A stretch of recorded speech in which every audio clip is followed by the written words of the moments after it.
Welcome to the Ecom Cowboy. This is D2C's daily show where we believe ads are not bad. Ignorance is expensive and the American dream is alive and well on the internet today. We are here. We're live here. and in living color. We're here, Chris. At Commerce Roundtable. It is day one of the best D2C event on planet Earth. Yep. And it is crushing. Crushing. We've opened up with Brock Mamiser. Yep. From Frost Buddy. Incredible story. Incredible story. Numbers behind what they're doing, how they're growing with affiliates and all of the things. Also had Stephen Borelli. Yeah. From Cuts Clothing, talking about how they got into apparel, not being experts themselves, and have grown this thing to a giant, winsome, profitable business that even has access to the presidential administration. It's quite a phenomenal thing. And he's going to be on the show today. He's going to be on the show today. Big boy. We've got like 12 people who are coming on the show. Incredible people. It's an incredible list. Yeah. And I wish that you guys could see what is happening behind us right now. Craziness. It's truly phenomenal the amount of people that are packed inside of this room. I mean, we've got Snapchat here. We've got so many people here, so many brands. And, you're not here. That's why you're watching this right now. Well, we're going to report. But we're here for you. We're going to here for you. We are here for you. And we're going to be bringing the best people, the best guests. We'll be getting breakdowns of what people were talking about, bringing them inside of here. And before we get to all of that, why don't you just give us some perspective on what you think of everything so far? How does it rank on your list of D2C events that you have put on? Obviously, you were part of the original Whaleys. Sure. You've been in this space for a long time. Sure. What do you think of everything so far, Colin? Give us your breakdown on it. This is an unbelievable room. I mean, everyone going below us directly, there is a sold-out room, and it is packed with people. They had to bring in extra chairs because there's so many people down there. 50 extra chairs. 50 extra chairs. I think it's 50. Just to make sure that they could handle enough people down there. It's unbelievable. The production quality that they have here, no one can see this, but there are TVs all around streaming what is going live for the actual speakers themselves. And the people here are doing big, big numbers. Huge numbers. I mean, swinging crazy amounts of paid spend, scaling incredible brands. There's also some of the best, media here. There's Snapchat right over there. There's all these people here that are the true movers and shakers on this industry. And they're all in this room tonight, which is unbelievable. I think the big point that has been re-emphasized for me since I've just been here. Obviously, you see Nick, Shaq, Jimmy, Chase Diamond. We saw Will Roman. We saw Eric Van Holtz. Saw Neil Miller. I mean, there's just so many people. We saw Dean Brennan. There's so many people that we've already connected with and talked with, etc.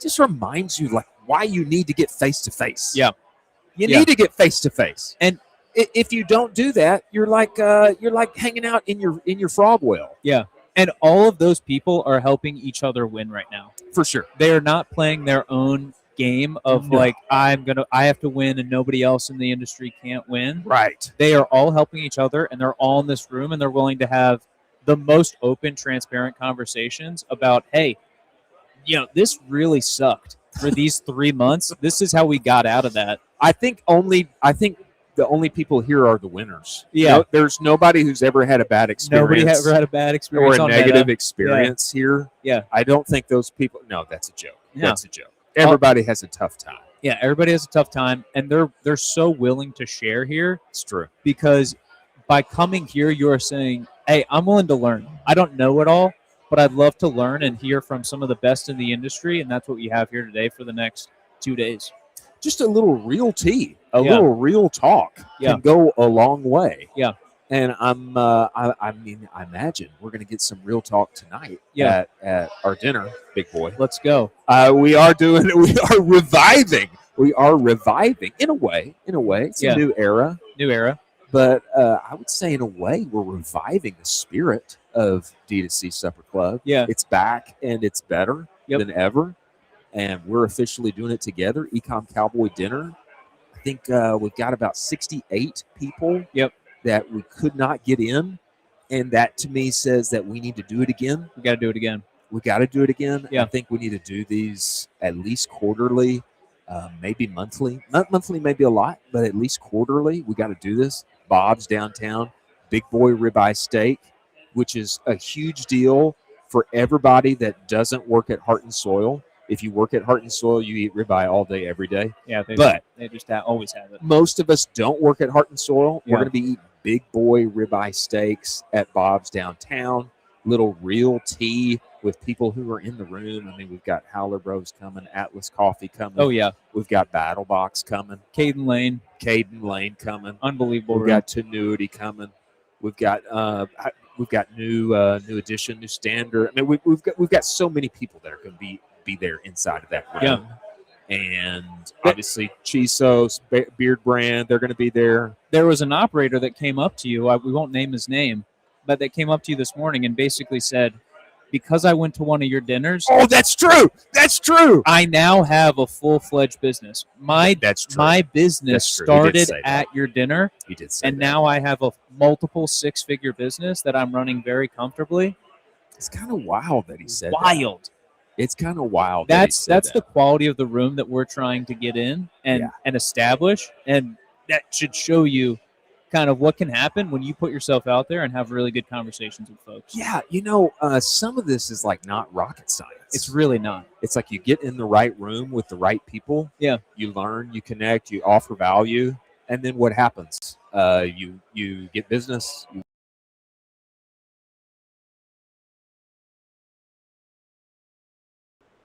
So helpful for me as a marketing team at Bruce Bolt, who was doing everything that I could to hold on to that rocket and add fuel to that fire. It was so helpful for me. Yeah. What do I do with YouTube? Well, I don't know. I don't know anything about YouTube. What do I do? I talk with Eric Banholz. Yeah. The OG influencer, D2C brand marketer, content creator. They're talking about YouTube. 10-minute conversation. He gave me his playbook. Yeah. 1 year later, I put that into play, and we were second. I think we're the second biggest baseball brand on YouTube. Yep. Yeah, and then followers, subscribers, etc. One of the most amazing things that happened at your dinner was BK Beauty conversation at your dinner multiple years ago. Okay. Tell this story. Tell this story, unbelievable. Tell this story. BK Beauty's having a presentation at Chris's dinner multiple years ago saying, hey, Paul J. Yeah, Paul J, founder. And he's basically saying, hey, we're going to go in on this thing called TikTok Shop. Yeah. We're going to commit to it really hard. New thing. New thing. This was a brand new thing at the time. Scary. Everyone was afraid to deploy into it. And Paul basically said, hey, we're going for it. We're going to really do it. I think they're number 2 on TikTok Shop right now. Very consistently. There are, many days they will be number 1 in their category on TikTok Shop, beauty, health, wellness, etc. They'll be number 1. Yeah. Because they invested early, they're great content, and they have mashed that machine. I still remember when he told us, hey, there's this new thing that TikTok is doing. It's called TikTok Shops. Yeah. Okay, you need to look into this. Let me tell you how we're doing it. And then, literally a year later, you can't book the guy because he's so in demand. Yeah, and ready to talk everywhere. And that's when TikTok was giving out crazy credits. Crazy credits. They were practically begging people to get on, and he was like, "We're going to do it. This is basically free money."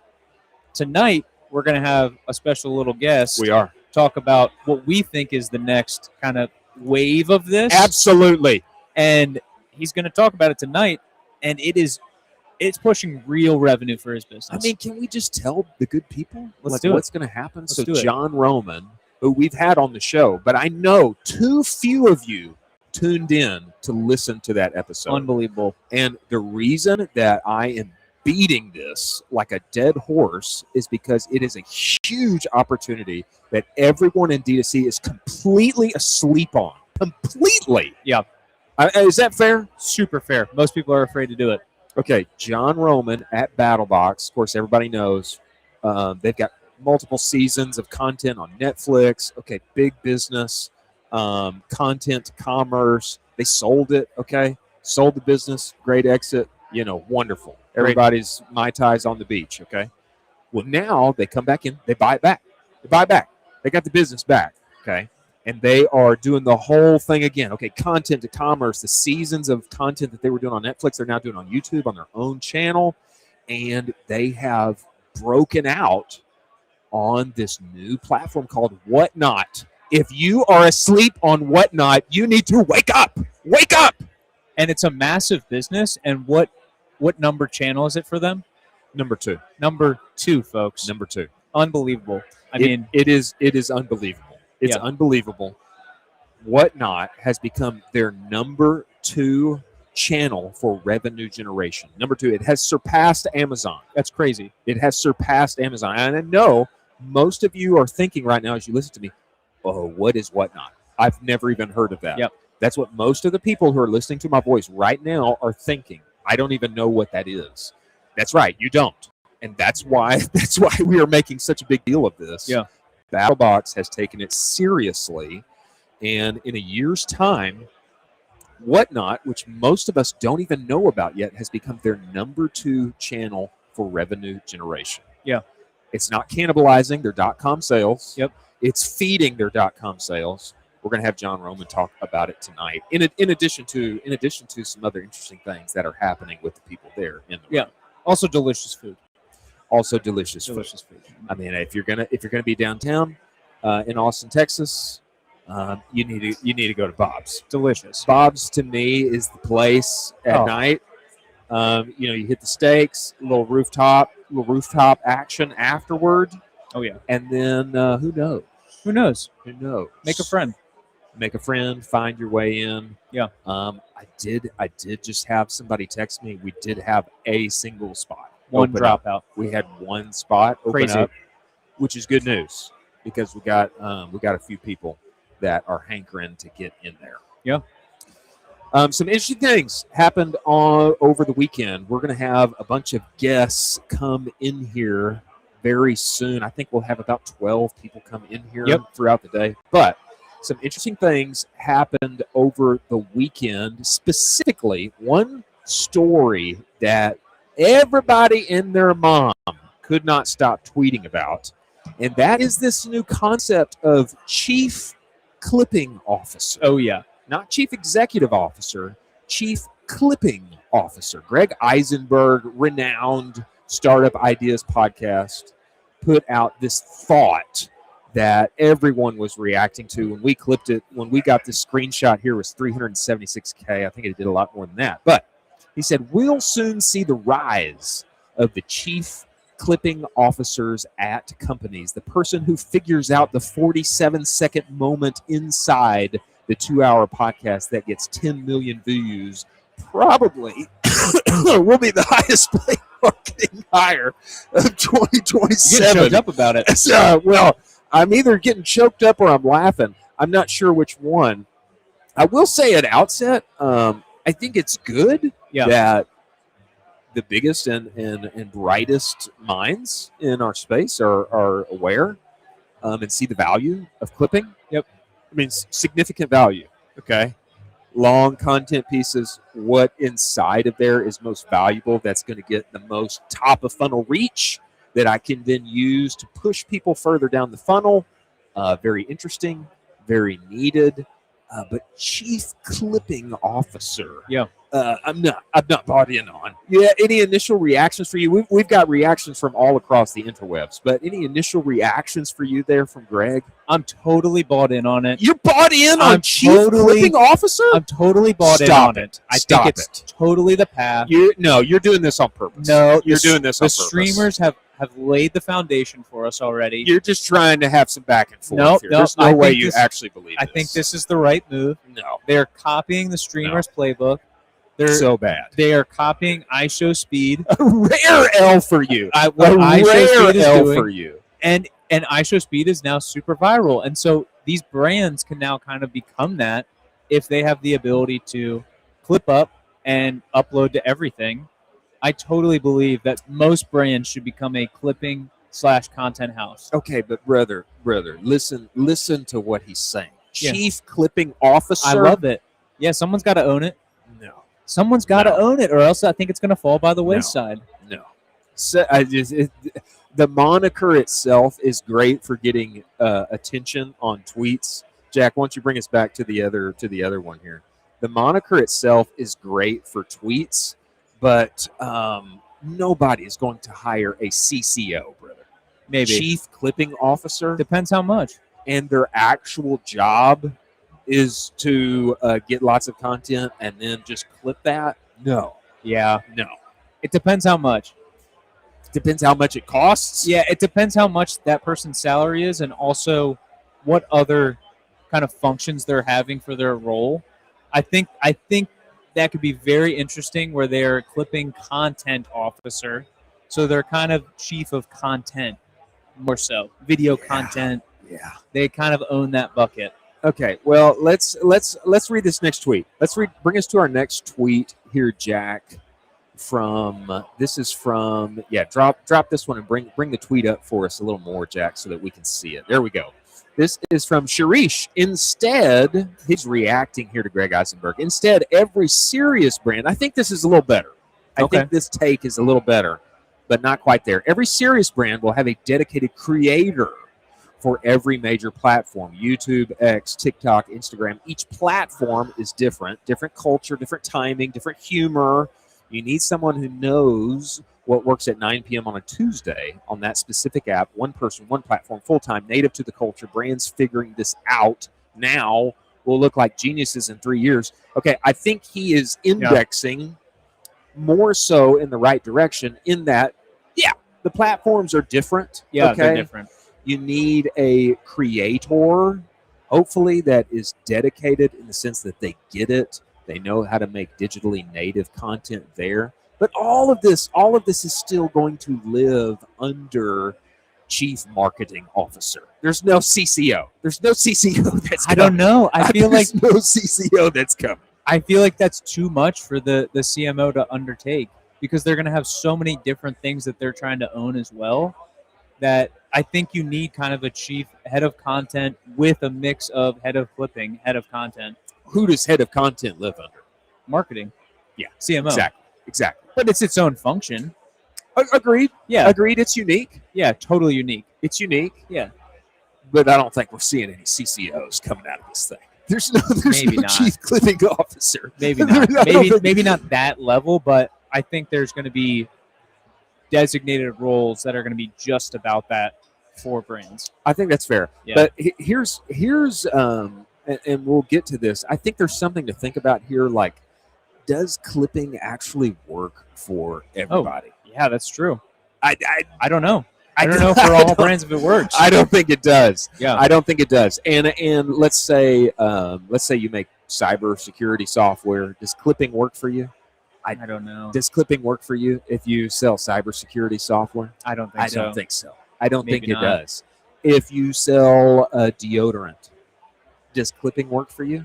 Maybe not. Maybe. I don't know though. For sure, there are a few people, creators, iShowSpeed, etc. We could go on that it works and it sends them all to the moon.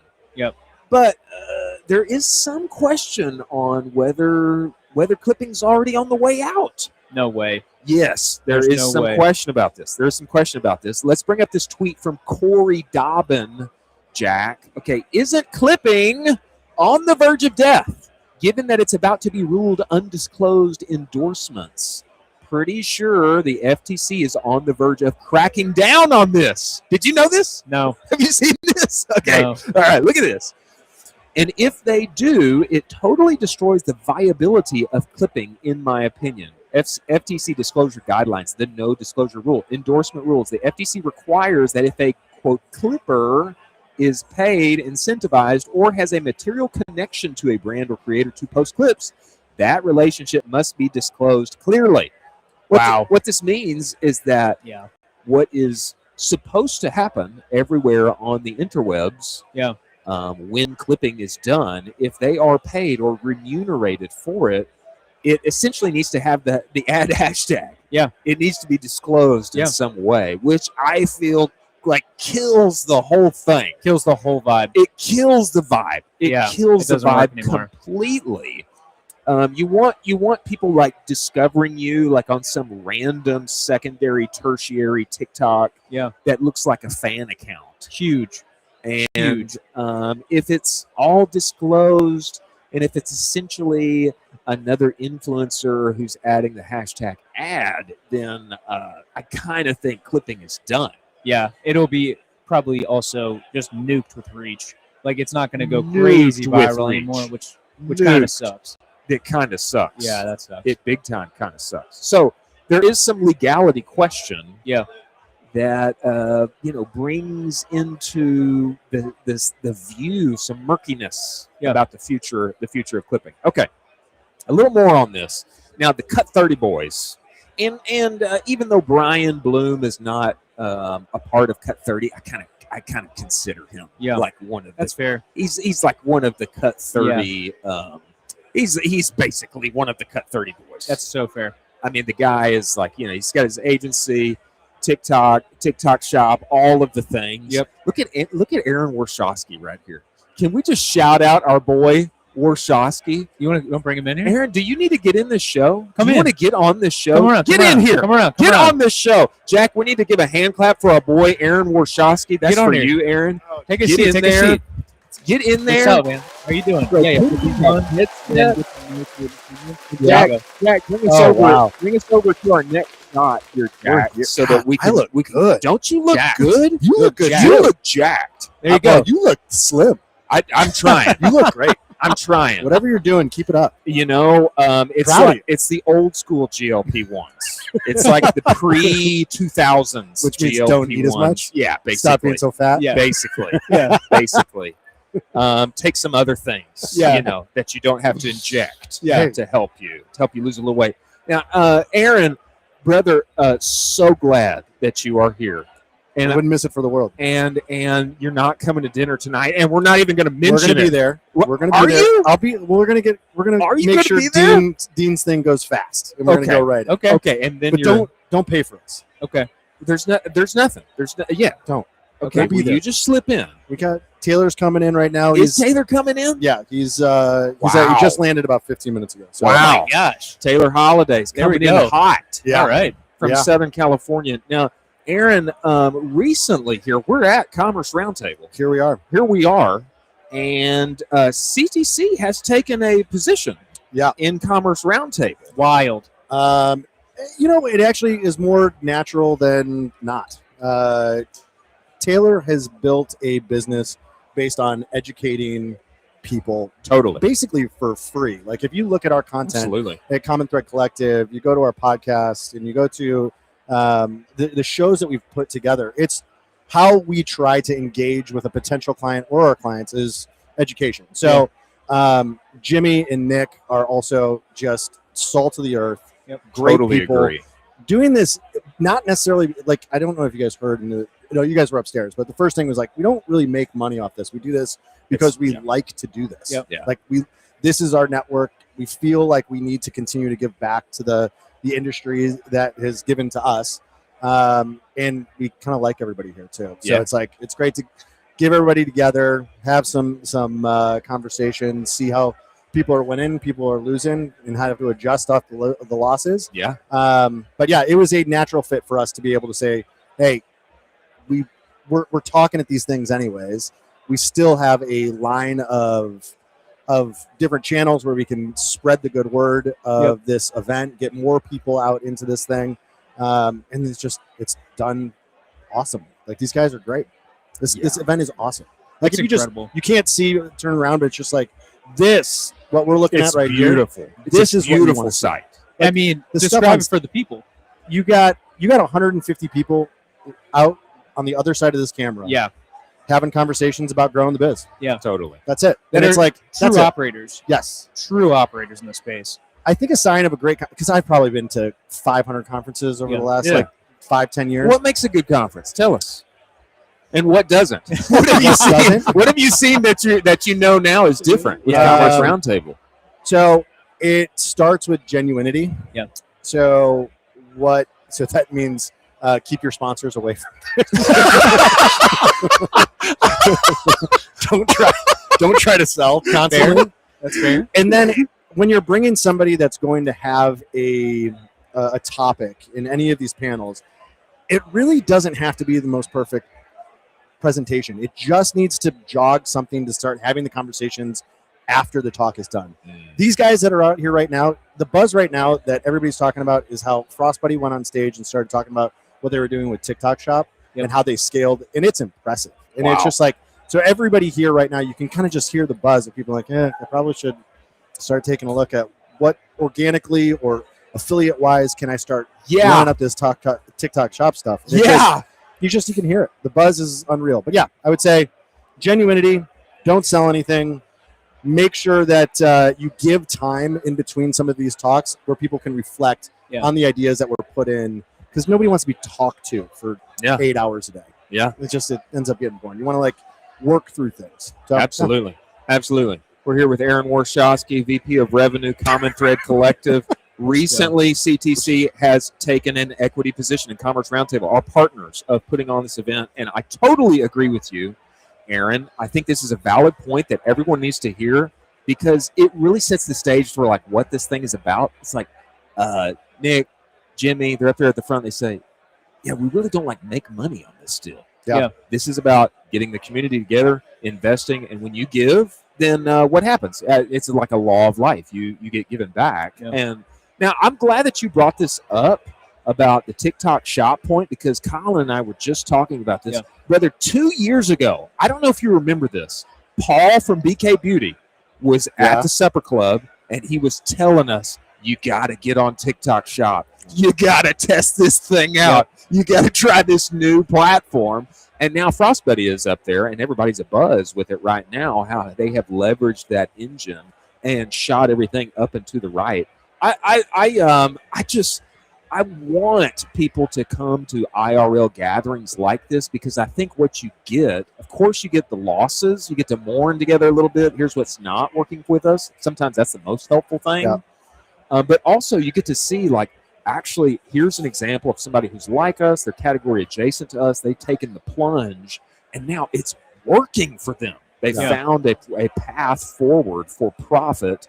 And what should I do? Maybe I should get in there. Maybe I should take a little action. Especially for a business that's just starting in paid media, that's starting to explore how are we going to grow through these channels. I can't remember the gentleman's name that was the head of Frostbuddy, but Brock. He said it's free.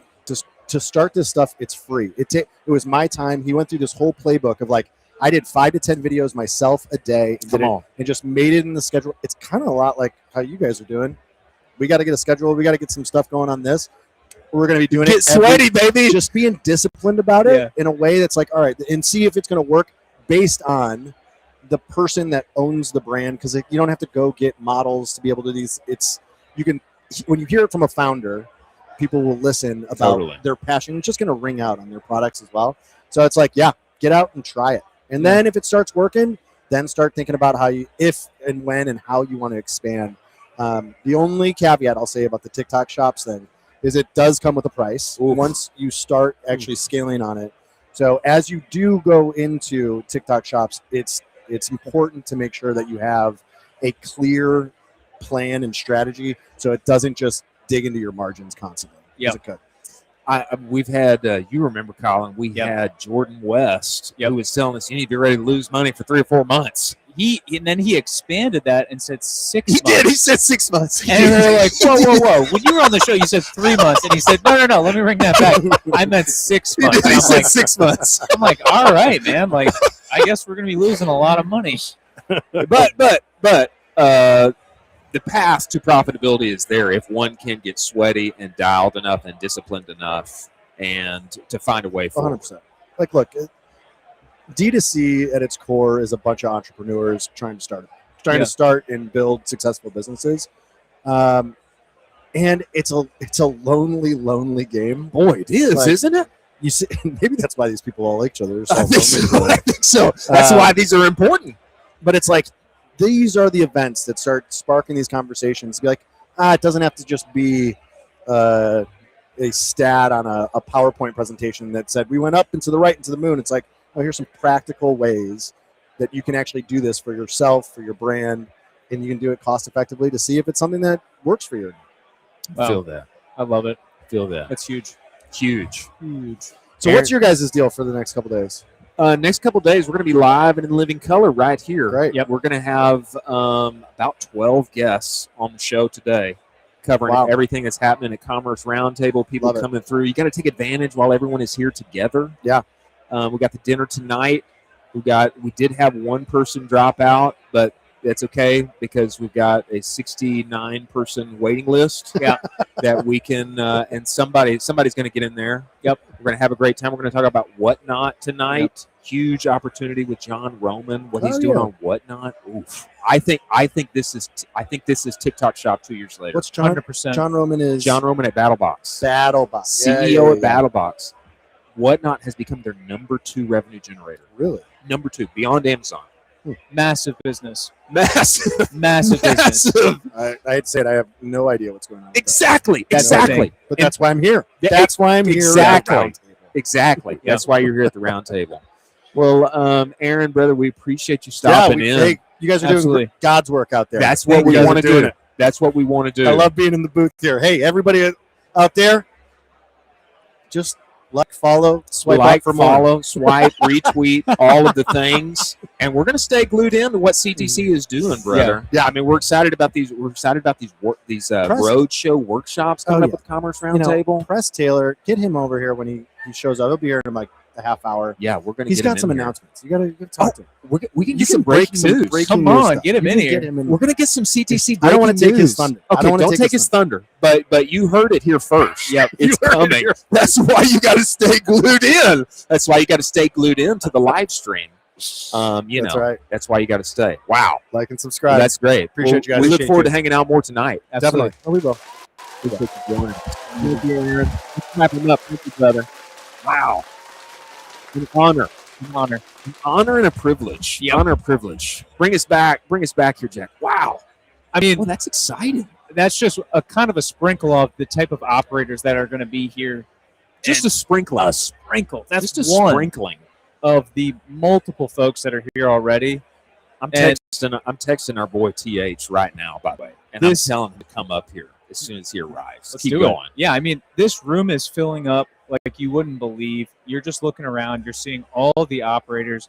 We're going to be getting them in throughout the day, having these conversations, and you really need to be at the forefront of all of this to keep up with what is going on. It is just unbelievable. TH, he's going to give us some breaking news when he arrives. That's exciting. That's exciting. You know, I wish that we could turn this camera around and show the good people what's going on. You want me to try to turn it? Maybe we're going to mess up our camera angle, though. Let's wait. Why don't we wait? Why don't we wait? Well, we really need producer Carson over here to do it. I know. That's what we need. We need producer Carson. We'll text him. We'll get producer. There is producer Carson. Let's get him over here. Carson. Look at him. Can he see us? He's just wandering around like a little baby bird. Producer Carson. Producer Carson. Bro, can you turn this camera around and show the good people? Can you show the good people? Just show the good people what's going on behind us. Just wheel it around there, bro. There you go. Show Jack gently. Jack, swipe to the there we go. Whoa. Show the good people what's going on here. Look at this thing. Look at this. Is this not wild? Uh-oh. Watch that backpack. Oh, yeah. Oh, keep going. Watch that light. Watch that light. Keep the light's going to fall. Show the people. Show the people. Show the people. Yeah, turn us around and show a little more there, Carson. What happened? Are we good? Kicked it out. Okay. Yeah, we're all good. All right. Are we good? Yeah. Okay, great. Yeah, it's exciting. It's exciting. That's the point. Okay, you can bring us back here, Jack. You can bring us back. Amazing. It's amazing. It's incredible. Here's what I would say. Now that we're back. Yeah. Let's go back to what's happening with chief clipping officers. Yeah, I love them. Well, What we have discovered via our good friend Corey Dobbin is that the FTC is going to kibosh this whole thing. I doubt it. The FTC is bringing it down. I doubt it. FTC is not real. Get out of here. Get out of here. Okay, give us this next one, Jack. Give us this next tweet from Brian Bloom. I feel like he's got some sage advice that we need to take a look at here. Brian has this to say. I will read it for the good people. We won't see chief clipping officers. Why? No chief clipping officers, says Brian Bloom. Instead, we will see social growth engineers. That's fair. I think this is a good term. Really. That's a really fair point. I think this is a good term. We will see social growth engineers. Here's why. Viral clips in B2B content come entirely from scripted prepackaged moments. Do you agree? Viral clips in B2B content come entirely. I kind of don't agree with that. Well, I mean, he's heads down in the game. Viral B2B clips come entirely from scripted prepackaged moments. So then you're just reverse engineering what goes viral all the time and then just reproducing it, which is an appropriate moniker for social engineer. Whatever happened to just like natural viral moments, like with Stanley, where that girl's car burned down? Okay, well, sure, which is awesome. Not her car burned down, but the moment. But what I'll say is that that Stanley moment wasn't B2B, right? Not a B2B play. That's fair. Is that fair? That's fair. I think that's fair. I'm going to read a little more. Because the information density is higher than an Alex Cooper or Rogan clip, you can't rely on impromptu dialogue. It's just never entertaining enough. That's fair. Are you not entertained? I think that's the problem. We're like continually too entertained. Okay, but then here's my pushback to that. Okay. Is you have these live streamers now, right? Like iShowSpeed, who are gaining so much popularity with the younger generation, right? And none of that is scripted. It is the entire antithesis of scripted. Except iShowSpeed's not selling B2B. Yeah, but he could be. No. He could be. No. Yes, he could be. There's a reason why everybody wants to see him at the pyramids. Yeah. They don't want to hear him talk about cybersecurity software. He needs to talk about Salesforce. I'm ready for it. iShowSpeed, Salesforce at the pyramids. I don't think that's going to naturally translate as well. If I don't see iShowSpeed talk about shareholder value soon, I'll be tuned out. I'll be tuned completely out. Yeah. Yeah, I don't know that that's going to translate quite as well. I think it'll translate. I don't think so. Yeah. You need someone with a deep understanding of packaging, how to reach max amount of people, hooks, both spoken and visual, prompting guests to share juicy details. Yeah. Fair. It requires taste, creative strategy, and being chronically online. That's the brutal part. I'm still reading from Brian Bloom here. Yeah. It's a tough hire. Here's a good point, too. Brian, this is a great tweet, by the way. I think your take is very good. It's a tough hire because often this person can just make tons of money on their own. It is one of the hardest hires because once this person gets extremely good, it makes no sense for them to be in-house. Like our boy Tommy. That's a perfect example of this where, like, you physically can't buy him with enough salary, or what are you going to pay him? What are you going to pay him? Equity, maybe. I don't know how you kind of shape this up. Yeah. But then at the end of the day, he's going to be like, well, I can do this on my own, and then I don't have to report to anybody. Exactly. Are you going to give him a $500,000 per year salary with equity? You know, probably not. How many people are going to break that off? Yeah, it wouldn't work. And you could there's probably a CMO out there who could make a really great argument why Tommy's worth paying $500,000 to. But how many people are going to sign up for that? Maybe OpenAI, somebody like that OpenAI should go hire Tommy. Could afford that level. Or Acquihire, just buy his agency. But at that point, it is, he has the ability to go past that $500,000 already because he's that good. No, it's true. It's true. TH says, "Are you live?" Yes, we're live right now. We're live right now. Better get over here. And he should come right now. So I think this is a hard task, and it's a very, very hard task to hire for. It's a hard one to hire for. It is. Okay, Jack. Let's look at our next tweet here. This comes to us from Alex Garcia. I told you the Cut 30 boys had a lot to say about this. They were dialed over the weekend. They had a lot to say. Alex Garcia, Alex Garcia said X is the. Oh, let's go, Ben. He hit Ben, me with we the got lolly.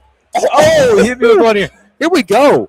Jack, give us a focus in on. Look at these. Look at this. Look at the Lalique. Look at our boy Ben coming through I got on an the orange Lalique. coconut. Should we try these out right I got now? a chocolate milk. I'm trying mine out Should we right now. try them out now? I'm doing We should. it. I'm just going for it. Let's just do it now. Let's go. See, this is the doing it. power. This is the power of live content. Look Live. at that. Can we just get a little look at what that looks like? Doesn't that look Lalique. delicious? Lalique. Ladies and gentlemen, the electrolyte lollipop. If you are not dialed in on the new form factor that is going to the moon, I don't know what you're doing. I know you're still dreaming about a gummy brand. I know that you are. You're dreaming about a gummy. You're dreaming about a hydration stick. Ladies and gentlemen, it is the lolly. It is the form factor of the future. Unbelievable. And our boy Ben has come through. Health and wellness is now communicated via lollipop. That is the future. Here, It come is in. the now. Get in here, Ben. Come in here. Just come in here now, Here, brother. get in the Get middle. in here. This is you, bro. This is you right here. Right in the middle. Look at our boy. Okay, Oh, bring here we us go. back over here. Bring us back over here, Jack. Oh, We need this. man. There we go. We're There we go. guerrilla marketing out You're here. it. We're gorilla. We're gorilla, brother. I don't recognize you out the cowboy hat. I know. don't I even know who you know. are anymore. I know. It was a Who is he? problem. It was a problem. No, I'm you look great. You look okay, great. well, You I look appreciate that. I'm gonna adjust our camera, but Ben, you got to tell us how the launch has gone. Wow. Yeah, give us some deets on that. Guys, Give us a rundown. strangers that I've never met are Yeah. buying this online. How do you feel about it? It's crazy. It's wild, right? It's crazy. Look, let's be honest. It's trickling in. We're averaging like 6 orders a day. So That's that's not amazing. that much, but it's like we're trying out new ads on Meta. We're trying out like new positioning statements. We're like targeting new groups. So it's like slow but sure. We're figuring it out, doing a couple test Incredible, budgets, man. And then so I've been in gift bags in Wellness Week. I did a wedding this weekend. I did something called Peak State Festival, and I got Summit Series. I'm in gift bags all over the place. So I'm just like sampling. I'm seeding to everyone I can find. Huge. I'm on all the tables downstairs. I got Shaq handing them out. You got Bro, it tastes great. Chocolate It tastes milk. amazing. It tastes amazing, This bro. is one of the things Chris and I harp on all the time. Is you can put whatever you want inside of a form factor. It has to taste It's good. got to taste good. And this Totally, tastes dude. amazing on top of everything. It's incredible. Wow. Oh, Ben man. to the moon. I'm To the telling you moon, bro. guys, The lick to the moon. I got this packet for the first time the other day. Okay, what flavor is this? All right, this is Watermelon. watermelon. You want to try it? Come Incredible. on, you got to try one. You got to bro. keep on going. Yeah, bring it so the on. sticks are different flavors because you Different got no flavors. dyes inside of them. And then we can see what's inside of it yeah, too. you check it out. Here you go. It's got So the we see- watermelon. There's 180 milligrams of sodium, Yep. 170 Wow. milligrams of potassium, 30 milligrams magnesium. 30 milligrams of Magnesium. magnesium. Wow, man. I mean, we wanted to make something that wasn't just like not bad for you candy. We wanted to Incredible. make it good for you. Exactly. I want my kids to have something that's yummy and good Yeah. for them. I want Wow. you to have something good for you. Oh, brother. Hey, watermelon. It's got great It taste to it. slaps, dude. I love it. All right, you got to do one more try. Come on. Let's do So it. I just can't tell you how much fun it is giving people lollipops. You are the bro. Willy Wonka right now. You're in your Willy Wonka era. This is how I'm finding Ben? myself, dude. All right, what do you think? Watermelon or coconut orange? If you had to choose. I do like watermelon a lot. The watermelon works so well with the salt. Yeah, dude. That it- watermelon salt. it Who knew? hits. Who knew? It hits so well. I would probably say watermelon's the best. We've got man. Ben here, founder of Lalique. He's been in events forever. He's been in software. He's been in the D2C game, and now he is bringing the new form factor of health and wellness communicated via lollipop to the world. Oh, man. You are the real deal, Willy real Wonka. deal. Oh, man. And Thanks, thank you, And dude. what I will say is a couple of things here. I think you've done is so smart. You've gone the no dyes. Zero. Very important. Very Yeah. important Zero. for mommies and daddies that they want to give the best to their kids. Yep. Very important. I know that comes that hits I mean hard. that hits hard at being a Even dad, me, right? Man, holy smokes. There dyes in everything. Red Yeah. 40 is scary stuff. Right? It's So- everywhere. So, yeah, no dyes whatsoever. Get those out of there. No dyes whatsoever. And you've differentiated flavors not only with the packaging but with the stick. You've gone the stick route and shown like, hey, if I want to show a little more color, differentiate this. The real reason is here, put it in your mouth. How many things in the world can I brand your face with? Yeah, that's a great point. It's a great point. And, you know, so I wanted something to like pop, a little pop of color. Like, what is that? Yeah. What is that thing? Yeah, absolutely. You know? Absolutely. Yeah, totally. Yeah, man. And then we got this packet making machine. I had to buy a crazy machine out of China. You bought the machine. I bought a machine. It was Trump tariffs. It was really hard to get over here, but it wraps these. Because look, I wanted like a full pillow wrap because there's so much to communicate. That's you know? a great point. That's huge. If I just wrapped the top, it would have been like, oh, it's a regular lollipop. But in this, I can put all these important badges on it. I can put like how many, you know, how much sodium. Yeah. And then on each of them, can I read you something silly? Please, All right, please. Bring this mic up to your mouth here, brother, so that we can make sure we got it. So all of the flavors think that they're water's best friend. Okay. So on the top of it, all right. Let's see this. So on the top of it, this one says, Water and I have been running a small but influential book club where we read things like The Art of Absorption and The Courage to Circulate.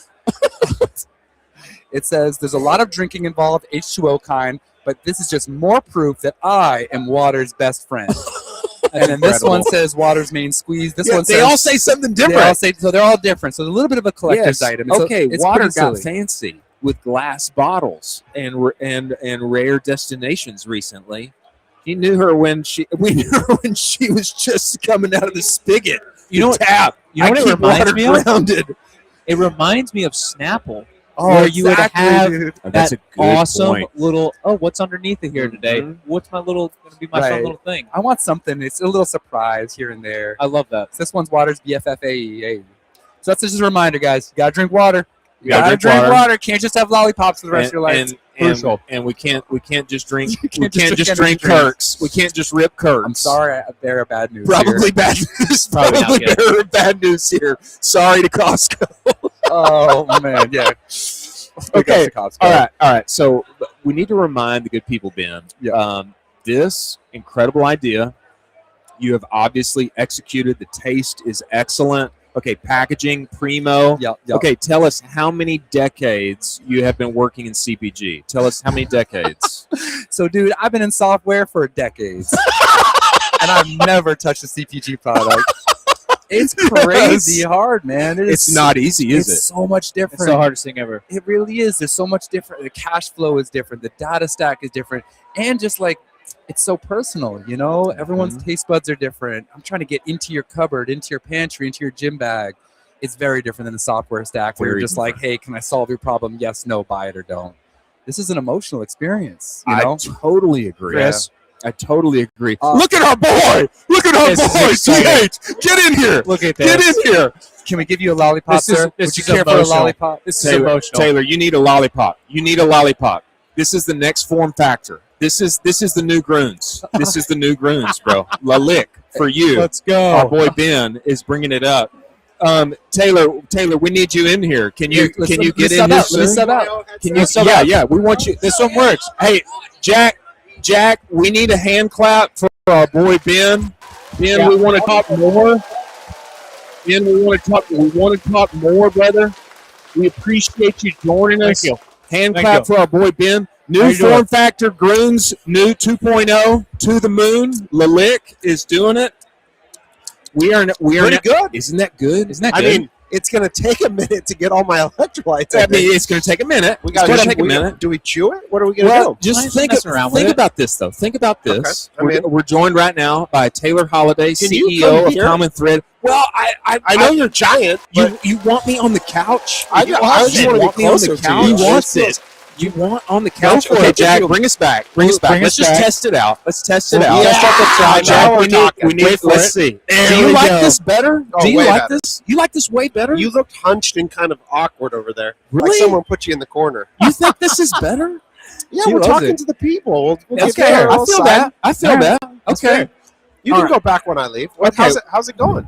Oh, unbelievable. It's Yeah, going hot start? great. It's going great. Hot start. I'll start. Everybody was here. We started with Borelli from Cuts. Oh, Steven, where's he? Steven's coming. He's coming. He's around. He's coming on the show later. He was yapping, I bet. And then we hit Brock Mamiser from Frost Buddy. Oh, okay, yep. Massimer or Mamiser? I only know him as a cartoon Massimer? character, right? Massimer? Yeah. 'Cause he's a He's a cartoon on X. He is. He's a cartoon on And X. all he does is just make TikToks jacked and shirtless now Oh, really? to get more views, and he Smart. talks about it. He's He like, does. You he's should like- do that. I gave his advice to Steele Walker, Yeah. former All-American baseball player at OU. Okay. Yeah, he's got a new D2C brand, Okay. and I told him, brother, learn from Brockett Frost, Get buddy. that shirt off. Take the shirt off. "You're jacked. Use it." Use You- the next jack. time he comes on, you guys need to go shirtless for that episode. We probably should. We probably mean, should. down. I don't Yeah, know. you would. I know that you would. You look good. Okay. Now I look better. I look father a lot of better. a lot. Father of a lot. Yeah. And sometimes that comes with You got to grade on a curve. exactly. We're grading you on a curve. You're not a single man. That's just it's Not a different single game. man. Yeah. That is the case. That is the case. Are you live the whole time? What's the game Yeah. plan? You guys are going like 48 hours? We're going to be What live. do you- We're going to be a live subathon here? 12 to 4. We're going to be live 12 to 4. 48 Okay, hours. Can we wait. take you like mobile out on the town tonight? At the, I need a little more equipment for that. need the backpack?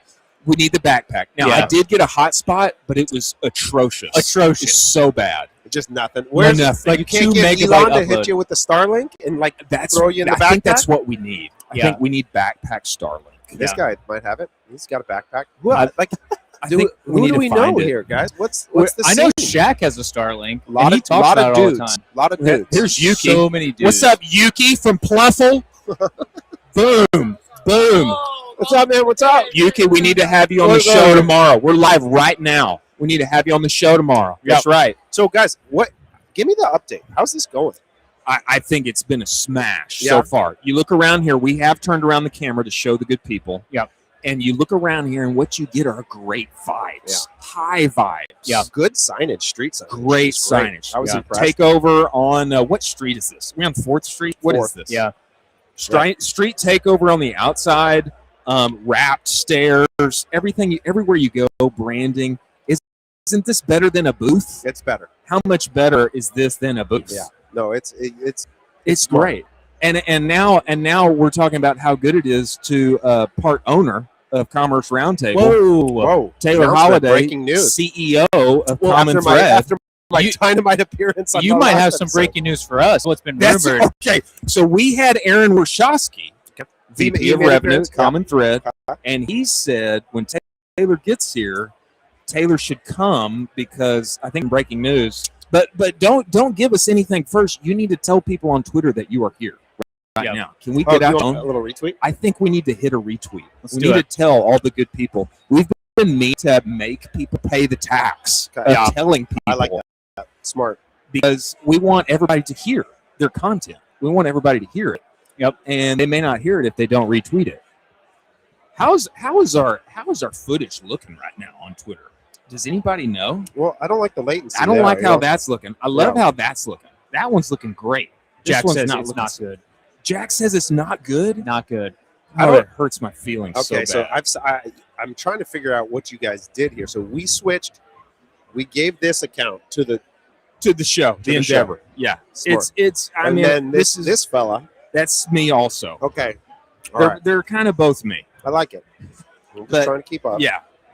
How There are we we go. looking Okay, right here we now? go. Can we just let's peep this footage? A little blurry, but Is it a little blurry? I think we're a little 70 blurry live. right No, now. that's not bad. All right, repost. Nice. Yeah, tell the good people where you are right now. On set. Live. So, Who spoke so far? What do we get on the stage? um, You guys do like play-by-play as the speakers going? we have not done That'd be that kind of yet. nice, like the Manning brothers. That's the Manning what, brother that's what we broadcast. were talking about with Shaq, actually. And we were talking about that with San Diego. I think that'd be We really need to cool. set up some If play-by-play. there was like broadcast audio, and Boom, then you boom, guys boom. could kind of give like a little bit in between, and then afterwards you kind of reflect on it. Exactly. You get it. Exactly. I think that's the I think move that's for the move San for Diego. sure. We take this next level, next step. The idea, like play-by-play of events. Hey, What- there's something there, boys. I think there's What are something you there. looking forward to while you're here?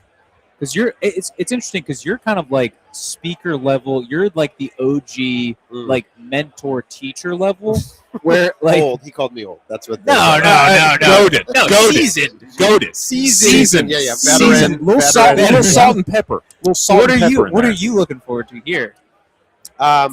Seeing people. I don't get out much, man. I don't like to leave the behind the computer screen too much. So it's nice to be out and see folks. The Austin crew, we've got a great little posse here, so it's fun to.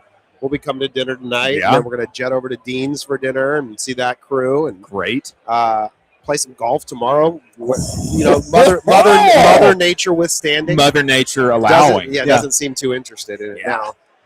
But yeah, I love it out here, and I say, you want to. Here's a shout out.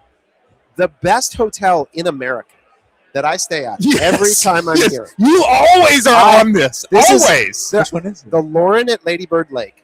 Wow. Set aside the Lady Bird Lake killer that is still on the loose. That's so true. He's still on the loose. It's still on the loose. It is the best hotel experience. You go to Nido upstairs. You know. It's so good. Yeah. And beautiful scenery Beautiful scenery upstairs. Beautiful. Great coffee. If you want a nice breakfast, a great bar. Downstairs, great coffee shop. And just the decor, it's just Lauren at Lady Bird Lake. I'm a huge fan. Wow. And the dinner there at Nido. Now, on the little corner of the on the corner, you got to get the corner spot outside at night. Sun's going down over Westlake Hills, and then the city lights up. It's gorgeous. Wow, it's gorgeous. I'm still looking in. Where am I looking to live though? You're looking in. Well, I always stream from an undisclosed location. So okay. it's it's hard to say. We'll keep that off camera. It's hard to say. Security and safety of the talent first. That's crucial. But your spot, your lot is right next to Collins. Wait, you live in the same area?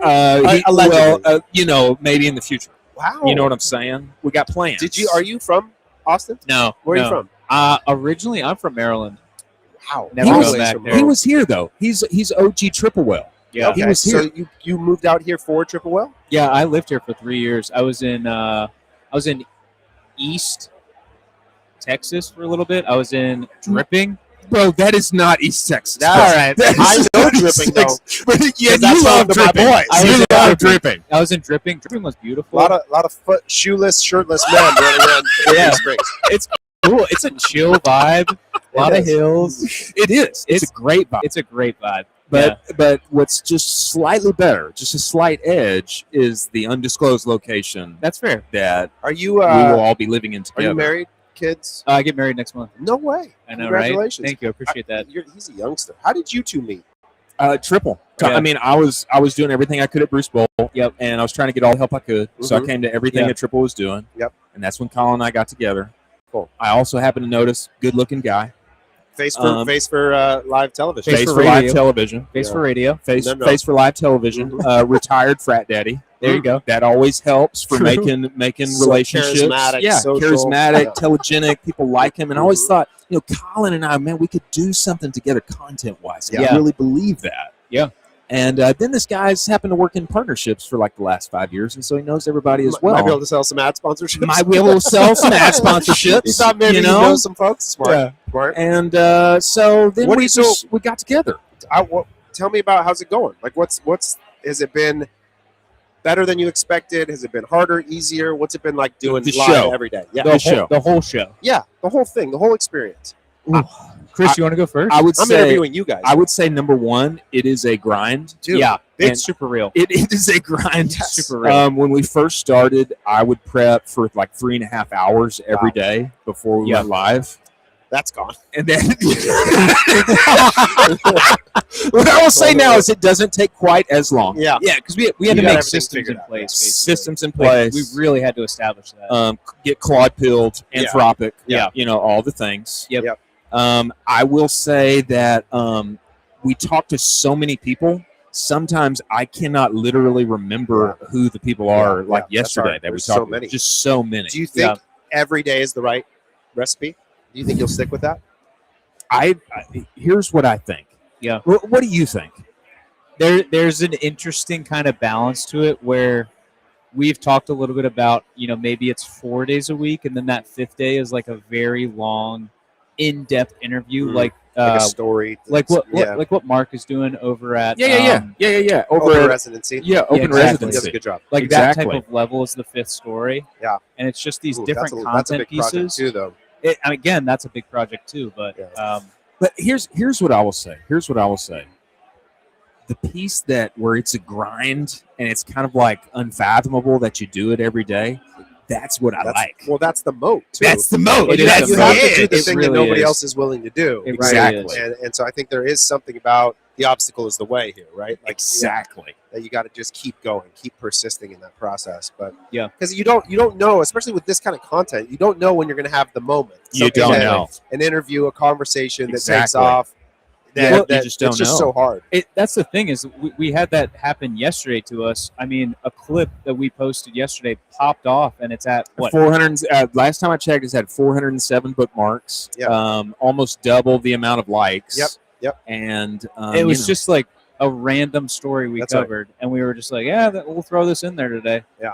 And it just took off. You guys do a pretty good job too. It seems like with the clipping and the distribution. Is that still you guys? Because that's a grind too. That's we us. want to talk about a grind. It's us. We do have some help though. Shout out Jack. Shout out Jack. Let's Jack is go, incredible. Jack. Let's go, Jack. Yeah, Jack has been incredible. Also, OG Bruce Bolt. Okay. Jack. Oh. Shout out Jack. Okay.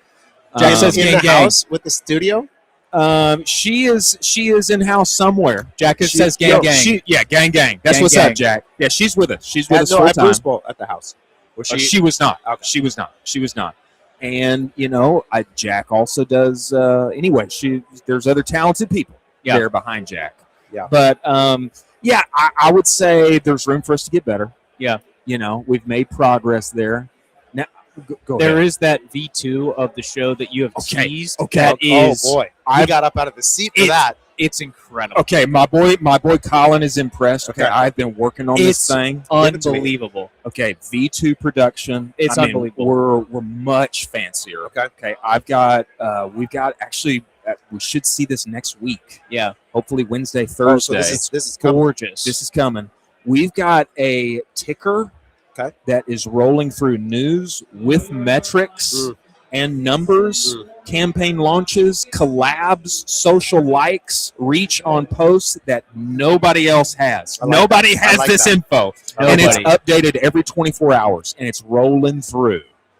And we'll be able to do power rankings with categories, health and wellness, Super CPG, exclusive. You know what'd be all sick? these things. Like, so that's great because I love the idea of sort of bringing interactive leaderboard of what's happening in our world and stuff. Yes. Like if you could get X to be like, hey, you guys every week pick the top 10 posts of the week, and we'll spend $500 behind each of them promoting their account. Like Yeah. where there's some way in which there's this like interactive where you bring value to the community, you highlight up and coming people, you show off Ooh. brands, or let's like go to Meta and be like, hey, we're going to identify 5 up and coming brands in categories, whatever, and they're going to get $1,000 in ad credits. Like, where there's this like you guys can get those big dogs to contribute Yeah. to the ecosystem, but your job is to fuel the community. You guys are here to facilitate the voice of the community. There just be ways to like surface new voices, highlight them, give them some sort of reward, make them come tell their story. Like Yes. just there's something there that's There's like something there. Yeah. Well, I can't give away. I'm not allowed to give away. Don't say it. I won't say it. But there is But there was someone who recently reached out and on one of those platforms. on one of those platforms, and hopefully there's a budding What's relationship. the guy's name that's like we kind of replaced Yoni as the voice of Meta on X? Oh, has he replaced Yoni? I think Yoni got maybe a little bit nervous. It's a big like you put yourself out there too much. I'm speaking for Yoni. I shouldn't, but like you end up with 900 people DMing you. My account is frozen. Right. You know, like Yeah, that's it's like not no it's bueno. not the most enjoyable gig in the world. No, I that's imagine. What do you think Nikita's DMs look like? Oh, yeah. Nikita's, It's gotta be worse. DMs are a nuclear war zone. I mean, just probably the worst thing you've ever seen. But I think Yeah. Nikita's built for that. though. Yeah. He loves it. Yeah, he wants to be in the He loves trenches. Yeah, he wants to be in the trenches. And can we just take a moment and shout out to our all our ladies and gentlemen over at X? Yeah. I'm so pumped and bullish about this platform. I agree. I still consider it to be the place for D2C, making it happen where the community converges, No doubt. where real conversation and debate and helpful exhortation happens. It all happens there on X, Yep. in live and in living color. Yep. And that's why we're so heavy on it. I don't know where else would we go. Are you YouTube at the same time? We're YouTube at the same time. Yep. We are. Yeah. We are. But X is our Yeah, no, focus, really. it's home It's our for best sure. friend. It is the place to be. So Taylor, Yeah. We're live here right now, and I've heard that there's news, that there's something exciting to be talked about, to have mics dropped over. Yeah. What could that be? Well, we've got a lot of things in the works right now. The Commerce Roundtable announcement was the start of, I think, some things you're going to be hearing from us about the sort of platform we're trying to build at CTC and connect the dots. Our vision is all about bringing the highest level tooling and service to as many people as possible for the best price possible. I love that. And I think this is an example of a best-in-class event that we want to make sure more people can get access to, that the content can be amplified from in lots of different mediums. Yeah. We think live will be a part of that, obviously. We want to bring more live events. I think we can bring them into niches, whether that's agency or SaaS specific or role specific, whether that's CFOs. Whoa. Building on the CFO summit we started last year. Oh. I think there's a lot of cool things that we're going to do together with Jimmy and Nick and co. And then I think there's some places on the data side where there's some industry leaders, folks, that we all might recognize that I think have intentionally made choices to move their product to the upper end of the market. Yeah. Because that's kind of what's necessary in a lot of ways for Right. those people. But there's opportunity for us to play a role to give access to the lower market in ways they haven't had before. And so we've got some cool stuff we're getting ready to announce, and I'm hoping by June we'll have another acquisition to announce. So we've got a big partnership announcement coming out in the next week. That'll be live by Meta Summit. We're gonna have a big space at the Meta Summit for that, and then hopefully be able to announce our first full service level acquisition extension by June. Whoa. So, things in the works for sure. Wow. Whoa. That's But I'll bring it here first. That's huge. I'll bring it here first. That's wow. huge. And I heard a number of things there. I heard Meta Summit. Yep. Mhm. I heard Yep. Meta Summit. We'll be there. I don't know who's going to live stream that for you at Meta Summit. I don't know. Are you guys? Do you know them? Have you talked with them? I need No. to introduce you to them. No. Introduce us. I'm gonna do it right now. I did actually briefly DM with Yoni the other day. Well, Yoni's the best, but he's Canadian, so He is he's Canadian. limited influence here in the United States. He's limited, but super nice though. so this 'cause guy- Canadian. This is the guy you got to get to here. I mean, I'm gonna our get you boy. guys a connection right now. We'll take that connection. Well, is it time? Is it Colin? Is it your time, bro? What is it your time, bro? 1:30. 1:30. Let's Is it do it. 1:30? Hey. Okay, 6 minutes. 6 Let's minutes. do Get in here now. No, I need to wait, eat wait. before No, okay. no, you need. We I'm got to gonna do finish this. Matt this. Torres. We got to Matt Torres. finish this. We got to finish this. Are you on WhatsApp? I am. Are you a user? I- Would you He see loves this WeChat. I CChat. WeChat. What is that? No, WeChat. WeChat. He loves Come on. WeChat. I've never even used WeChat in my I'm a life. big WeChat guy. I'm a WhatsApp fan, Okay. and usually the only people that use WhatsApp are people who have large international external networks, Or people from Meta. Yeah. or people from Meta, or That's people fair. from I didn't Meta. even think about that. It's Yeah. a good point. Makes It's sense, a good right? point. It does make sense. So they started this what is the right way to phrase this? They've co-opted a bunch of us into trying to become a propaganda arm for a lot of their new product announcements. Hey, here for it. They're great. But that team over there, I'll set you up with an email intro and see if we can't get you. They did Operators Live there last year, right? I But don't remember. they did a podcast live there, but you guys should be live streaming the event, talking I about every totally announcement agree. that comes by. Yeah. You should be breaking it down. 1,000% Yeah. agree. Yeah. Okay. 1,000% We'll make agree. that happen. Exciting new acquisition coming. Yep. Huge. It's going to be announced. It is. And Meta Summit is coming. And then big partnership announcement in the next couple weeks. Big partnership announcement. Yeah. I'm on pins and needles. I mean, maybe the last place you'd ever think I'd end up, too. Maybe the last place you ever thought you'd see me. I'm rattling right now trying to figure out where. I'll be honest with you. I've already thrown out some guesses, and I got nothing. I got Wow. nothing. I just know that it didn't That's work. another legend. You guys, We got to get him on here. We'll get him We on. got to We get him gotta on the chase him down. sketch. I know. We got to get him on the sketch. Well, Taylor, man, Twice. we appreciate you joining us. these guys are double barreled on the. We're double lollipops. barreled on the lollipops. By the way, I don't know how many electrolytes I got, but I got pretty far. It's a form factor of the future. It is. So It's many. for all the travel ball kids and the travel ball moms in They need Just on SoCal second base. and Westlake. That's what it's Sally's, for. second base, Sally's. Everybody, let's clap out Taylor Holiday, our boy, no coming headset in issues here this time. and making it awesome. No headset issues at all this time. We thank you, brother. Love you. Look forward to hanging out tonight. Appreciate you. Okay, now coming in here hot. Coming in here hot very soon. Colin McGuire has left us. He's coming back. He's coming back. Colin, come back to us.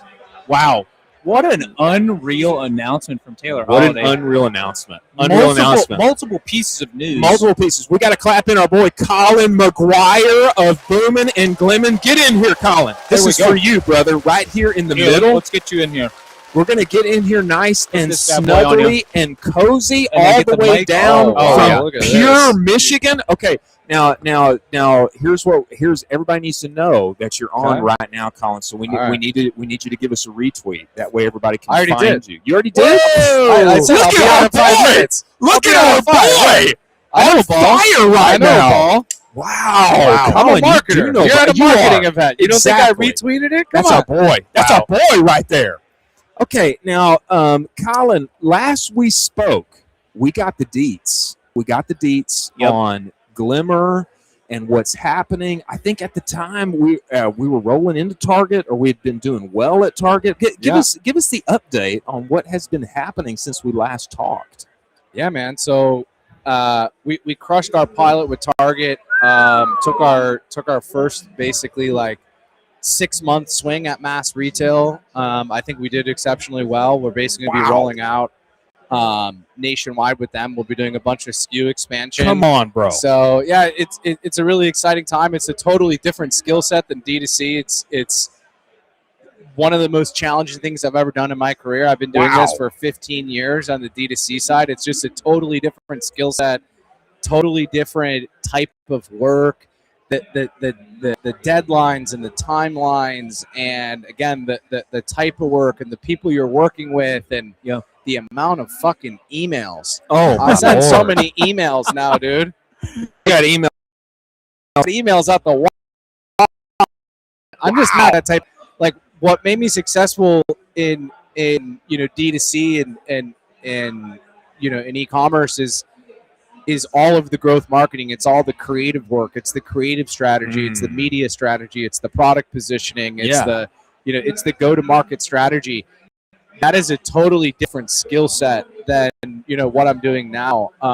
But Could you double click on that? Double click on it for us, like expanding into retail, winning retail. Like, how is that different from the hard skills you've developed on the D2C side? So you always hear this in our industry, like bootstrapping mass retail, or mass retail is just it's really challenging. Yeah. And I went into it thinking like, okay, how hard can this be? Like what? Like, so I'm just going to run marketing campaigns. My product's going to be for sale on the shelf. Like, like That's how I think about it. That's kind of how I think about it. Like, how hard can it be? The reality is that the amount of like red tape and bureaucracy to get onto the shelf is extremely challenging. Then, like, all of the label compliance, formula compliance, insurance, safety testing, all of that stuff just to get on the shelf. That's just to get there. Then you're scheduling promotions. Like, we're scheduling our promotions from August until December of this year. Today's the deadline, right? And so it's like, wow. It's like to just be that far ahead of your marketing calendar. What are we going to be doing from August to September down to the week? What sort of promotions do we want to do? How does that cross over with what we're doing on digital? All of the co-marketing campaigns. You have to submit everything to Target. It has to be approved. They're allergic to direct response stuff, so it's a lot more brand marketing stuff. We found that you have to have a separate budget for it. You need to have different creators do it. It's just wild. It just they just have such a big emphasis on protecting the Target corporate brand and but the main thing, I think the main reason it's so different is because of how fractured your return on ad spend becomes, right? Oh, So interesting. as a D2C only brand, you just get engulfed in this. What's your acquisition MER? What's your blended addicted ROAS? to it, right? I mean, it's like we're watching it like what's a the hawk. channel performance, right? Well, now, you run ads and 30 cents of every dollar is going through to a channel where you don't have a pixel. You're not getting immediate reporting. And so it just totally just blows up everything that you thought you knew about your business. You have to relearn how to run it. You have to relearn what is your break even, acquisition MER when you consider the halo from retail. What is, and then again, you're giving, you're usually giving a retailer, between 40 to 50% margin. So you're only taking, 50% of your product sales that you're producing, in these retail channels. And so you're rebuilding all of your cash flow. You're rebuilding. Plus, you get paid, net 30, net 60, net 75. You're getting paid much later, and it's 40, and it's 45 to 50% of what you would normally collect D2C. Oh, bro! Right. The reporting is at best a week delayed, so you don't really know. You could be scaling things on Meta. You could be scaling things on TikTok. You don't really know and understand. Also, a great promotion on D2C could just break your retail channel. Oh, wow. And so, there's just a lot more variables to manage, and there's a lot more red tape. You can't be as quick and nimble and scrappy. In D2C, you could be like slower. You could be like, fuck, my product page is broken right now. Like my conversion rate went down. Like, fix it. Let's fix it. Like by the end of the week, let's make this happen. With mass retail, everything just moves a little bit slower. It's slower feedback cycles, slower execution cycles. Brother. You're planning months and months and months in ahead. Or right now, we're already planning our February of 2027 product launches, our rollout, our pricing strategy. February of 27. Right now. Brutal. So it's like, whoa. In D2C, I never did that. No, you know what I mean? Like D2C only, you do annual planning, you do some quarterly reflection, but at the end of the day, it's all really about feeding your ad platforms with good content, having good promotions. More ads, baby. Managing Let's go, your inventory, baby. and fucking chat scaling, right? And so it's just a different skill set, man. It's just, I don't know how to explain it, to be honest crazy. with you. The way that you frame that, my question is, why would brands want to get into that when instead they could just double and triple down on That's a great D2C? question, right? Why would you? Okay, you have the guy Brock from Frost Buddy. Shout out! You should get him on here if he hasn't been on. Yeah. We want him absolutely killer on TikTok Shop. It sounds like he's getting into retail now, but like, if you take a Comfort, a Frost Buddy, a Glimmer, right? Yeah. And you're D2C only, you become extremely marketing dependent. Yeah. And your art. How hard are you truly competing with the incumbents?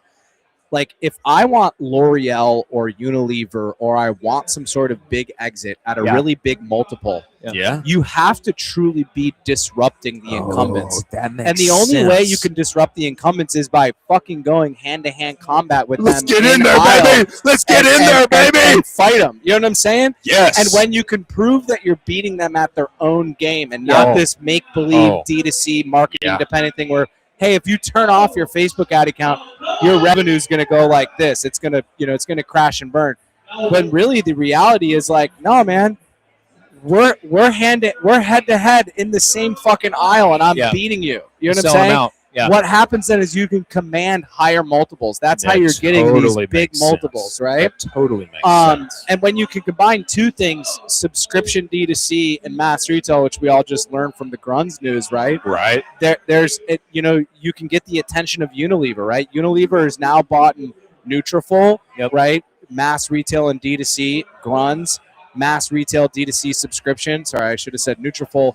D2C subscription, mass retail, Grunz, D2C subscription, mass retail. That seems to be the new golden standard. Liquid IV? Yeah, Liquid IV. Crazy. Right? There's some other ones that I'm not thinking of right now, but the answer to your question is purely opening up who your potential buyers are. Yeah. Right? And if you can make it big enough you can exit for fuck you money. And like that's what I'm going for. You know what I mean? Like, listen, I've built the $50 million D2C brands. Is it great? Yeah. Like, but I've been doing this for 10 years. I'm looking beyond. I want to build a category leader and get the grunz news. Yeah. And the only way to do that is to build an exceptional company. And I think to build an exceptional company, you need to be in mass. Yeah. And not just be there. You need to Crush be it. one of the players in mass. And so I'm turning a lot of my focus. A lot of people are telling me, Colin, like you less retail, it's harder. You're moving slower. You could be growing quicker, D2C. Listen, I've been doing the D2C stuff for 10, 15 years. I could turn that back on next week. Yeah. What I'm not going to get next week is another opportunity to scale in mass, to be one of the fastest growing hair care brands in mass retail. Baby. I'm not going to get that. So let me take advantage of what I have now, right? And I'll scale digital when the time comes, So my goal is right now I'm raising money, I'm scaling mass retail, and I'll rebuild the digital growth machine when the time comes after the investor money hits. Wow. And mass, we have some retail and mass, these things kind of go hand in hand. You run digital, you get a halo over to mass, and your mass actually gives a halo over to digital. It'll be a big ecosystem when the time comes. But right now I'm just kind of in the messy middle. You know what I mean? And I'm bitching about it. I'm making it sound worse than it is. But I will tell you this. If you have any ambitions to get into mass retail and you think you're a strong founder, mass retail will humble you. Yeah, of course. It will humble you. Well, as Colin is talking, I mean, Double Colin. Yeah, double Colin. It only makes sense. Like, hey, what did Grunes do over the past 2 years? Let's do it. And hey, they're seeing big wins in Target. Hey, we're going nationwide now. We're fighting hand-to-hand combat in the aisle with the big boys, and we're winning. I mean, that only makes all the sense in the world to me. Raise a little money, run this thing up. How do you build a category leader? You can't do that D2C only, in my opinion. Well, I think it's only fair, man. It's only fair. I literally went and bought Grunes in Costco. Like the day before they announced we just got bought for 1.2 Bs. Yeah. I mean, I literally just scooped Unreal. my Grunes, and I've been looking at them forever, and I never ordered it online. Why? Well, it just wasn't so easy because I wasn't like right there at my grasp when I walk into Costco. Yeah. So part of the big play with Target, right? So if you look at where Target falls in the mass retail ecosystem, you have Walmart, who no one can compete with Walmart on value. Okay. From a consumer standpoint. Sure. You're gonna get the best value whether you're shopping for hair care or shower curtains or anything, groceries, muffin. You know what I'm saying? Yeah. Whatever it is, you're gonna get the best deal at Walmart. At Walmart. Right? You're gonna get bulk discounts of kind of the best in class products at Costco. So where does a retailer like Target fall into that mix? Well, they have mass prestige products. There's a little bit more. Prestige. That's a good term. Yeah. Did you make that up? I did not make that up. Well, that's a good one. I'm writing it down. Prestige. And so what that is it's a mass price point prestige. It's a mass prestige price point product, right? I like that. It's the better for you dish soap. It's the better for you hair care. It's the greens gummies. It's the, you know what I'm saying? Yeah. But they're going to be a little bit more expensive. And the reason why Target is there is because that's where if you have a wife or a girlfriend, oh my gosh, where they go to Target, they want to go to Target. They want to be a Target. Do they look forward to going to Walmart? No, they go there because they have to, right? There's a couple of things on their list they want to buy. Right. But the Target is like they want to go putz around Target. They want to see what cool, new, trendy products are there, and they want to buy them. And Target is absolutely genius for doing this, but they're placing the digitally native brands, the ones that are popular on TikTok, popular on Instagram, popular on Facebook. They're putting them in aisle, and they're doing exactly what you just said. I've seen all the Grunes ads, but then I stumbled across it at Target or Costco, and I finally buy it off the aisle because I was too busy to do it. But now I'm here; it's right in front of me. Let me try. Let me get that thing. And so, if you look in the retail stack, Target's doing that exceptionally well right now. All of the major players in D2C are all all onboarding with Target. If Wow. I made a tweet about this a while ago, you guys should Let's go, Target. could dig it up. It's like if you really wanted to take an institutional bet on the fact that D2C is going to be the future of traditional retail, and buying Target stock is probably a great option right now because it's really down. The stock has been getting hammered for a long time, and they're onboarding all of the biggest names in our industry to be vendors and retailers there. And if you think Meta ads, TikTok Shop, and all these things are the future, Great point. all of the brands that are doing well there are Spill at over Target into right Target. now. They're all at Target. They're going way out of the way. Go look at the supplement aisle. Just literally my go to your gosh. local Target store. Walk down the hair care, skincare, cosmetics, supplements, that's a great protein point. bars. That's a great All point. of the big D2C brands are now in Target. And if they're not there now, they're believe me, they're in the pipeline because I'm talking to a lot of them. Wow, People man. came to us and asked me what our experience was with Target. So I know all of the brands that are onboarding, and I'll tell you what, like I think Target is going to kind of be the in-person shopping experience for a lot of the digitally native brands that are out right now. Wow. Bullish Target case. Super bullish Target I'm case. bullish on Target. Listen, if you just invest in things that you like, right? Like, Oh, I love this thesis. yeah. I love this Okay. thesis so much. When we just had twins. My twins are 10 months old. When my wife Congratulations. wants, thank you. When my wife wants to get out of the house, you want to know where she wants to go? Take me to Target. She wants to go to Target. Take these She babies wants and to let me go to Target. Yeah, she wants to putz around Target and buy stuff. I'm like, dude, when you cross that over with the fact that traditional retail is dying in a way, Yeah. and the new era of retail is digitally native, Wow. and you take two basic investment thesis. The future is digital, and invest in things where your wife and your wife Yeah. love to spend money, and Totally. everyone else loves it.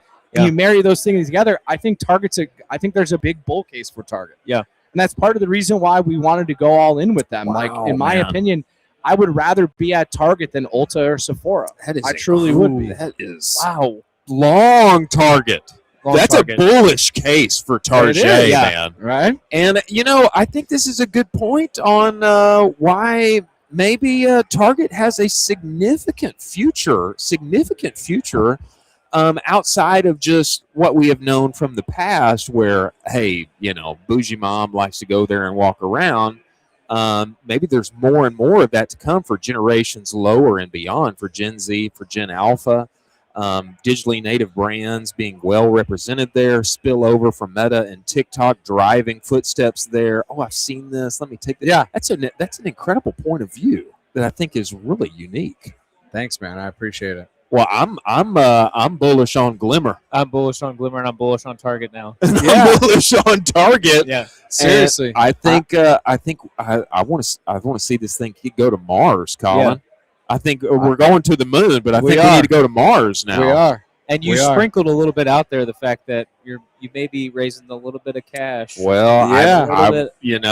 I'm I'm here mostly. Honestly, I wanted to get around everyone, but there's a lot of investors in town here in Austin. I wanted to stop by and have meetings with them. So, there's kind of a dual purpose: to come hang around and clown around with you guys, and all my friends in the industry, and just get around everyone, and to have meetings. Now, go ahead, Colin. I was just going Go to say, ahead. definitely talk to us after the show. We might be able to help with a couple of those combos. Okay. I would also like to say that I think we're going to reconnect here later tonight. Is Yeah. that right? Yeah. I mean, I think you're still going to be in town. I know Yeah. we're going to be downtown. I know everybody's got All dinners, but All it's right. not like we all disappear Yeah. after dinner's over.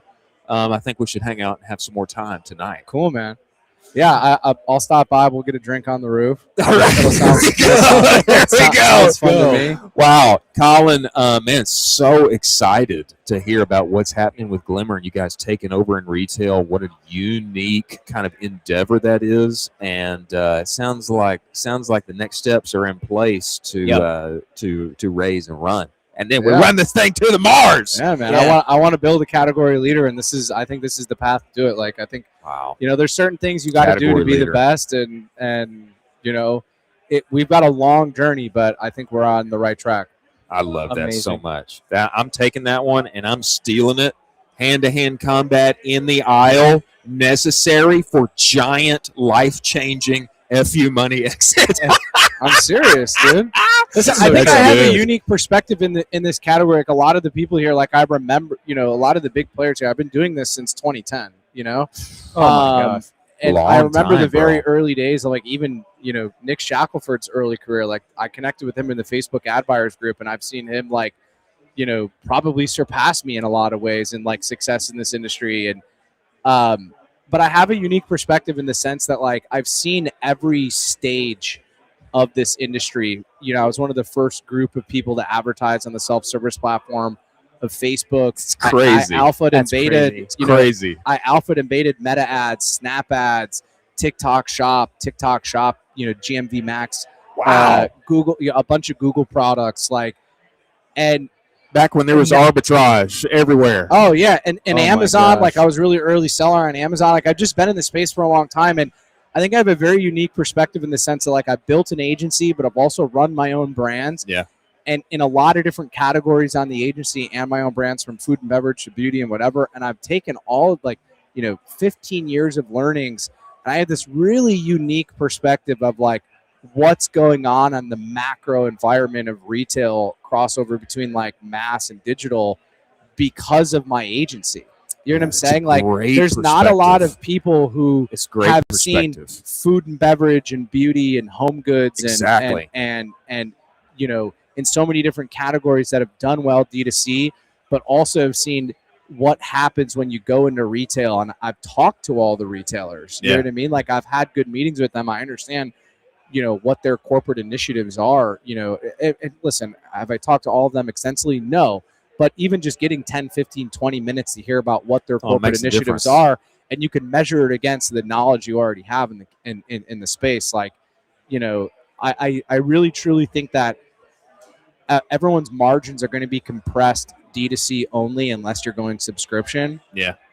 And I think the future, like the big category winners in retail in general, are going to be the digitally native brands that start there first, bring their success to mass, beat all the incumbents in the aisle. Specifically. Yeah. And Walmart's the biggest retailer on the planet, so. Wow. Incredible, man. Colin, we appreciate you joining us, brother. We celebrate the success, and we look forward to following this thing more and catching up with you in Pure Michigan. Thank you, brother. Solid, man. Thank you, bro. Appreciate you, man.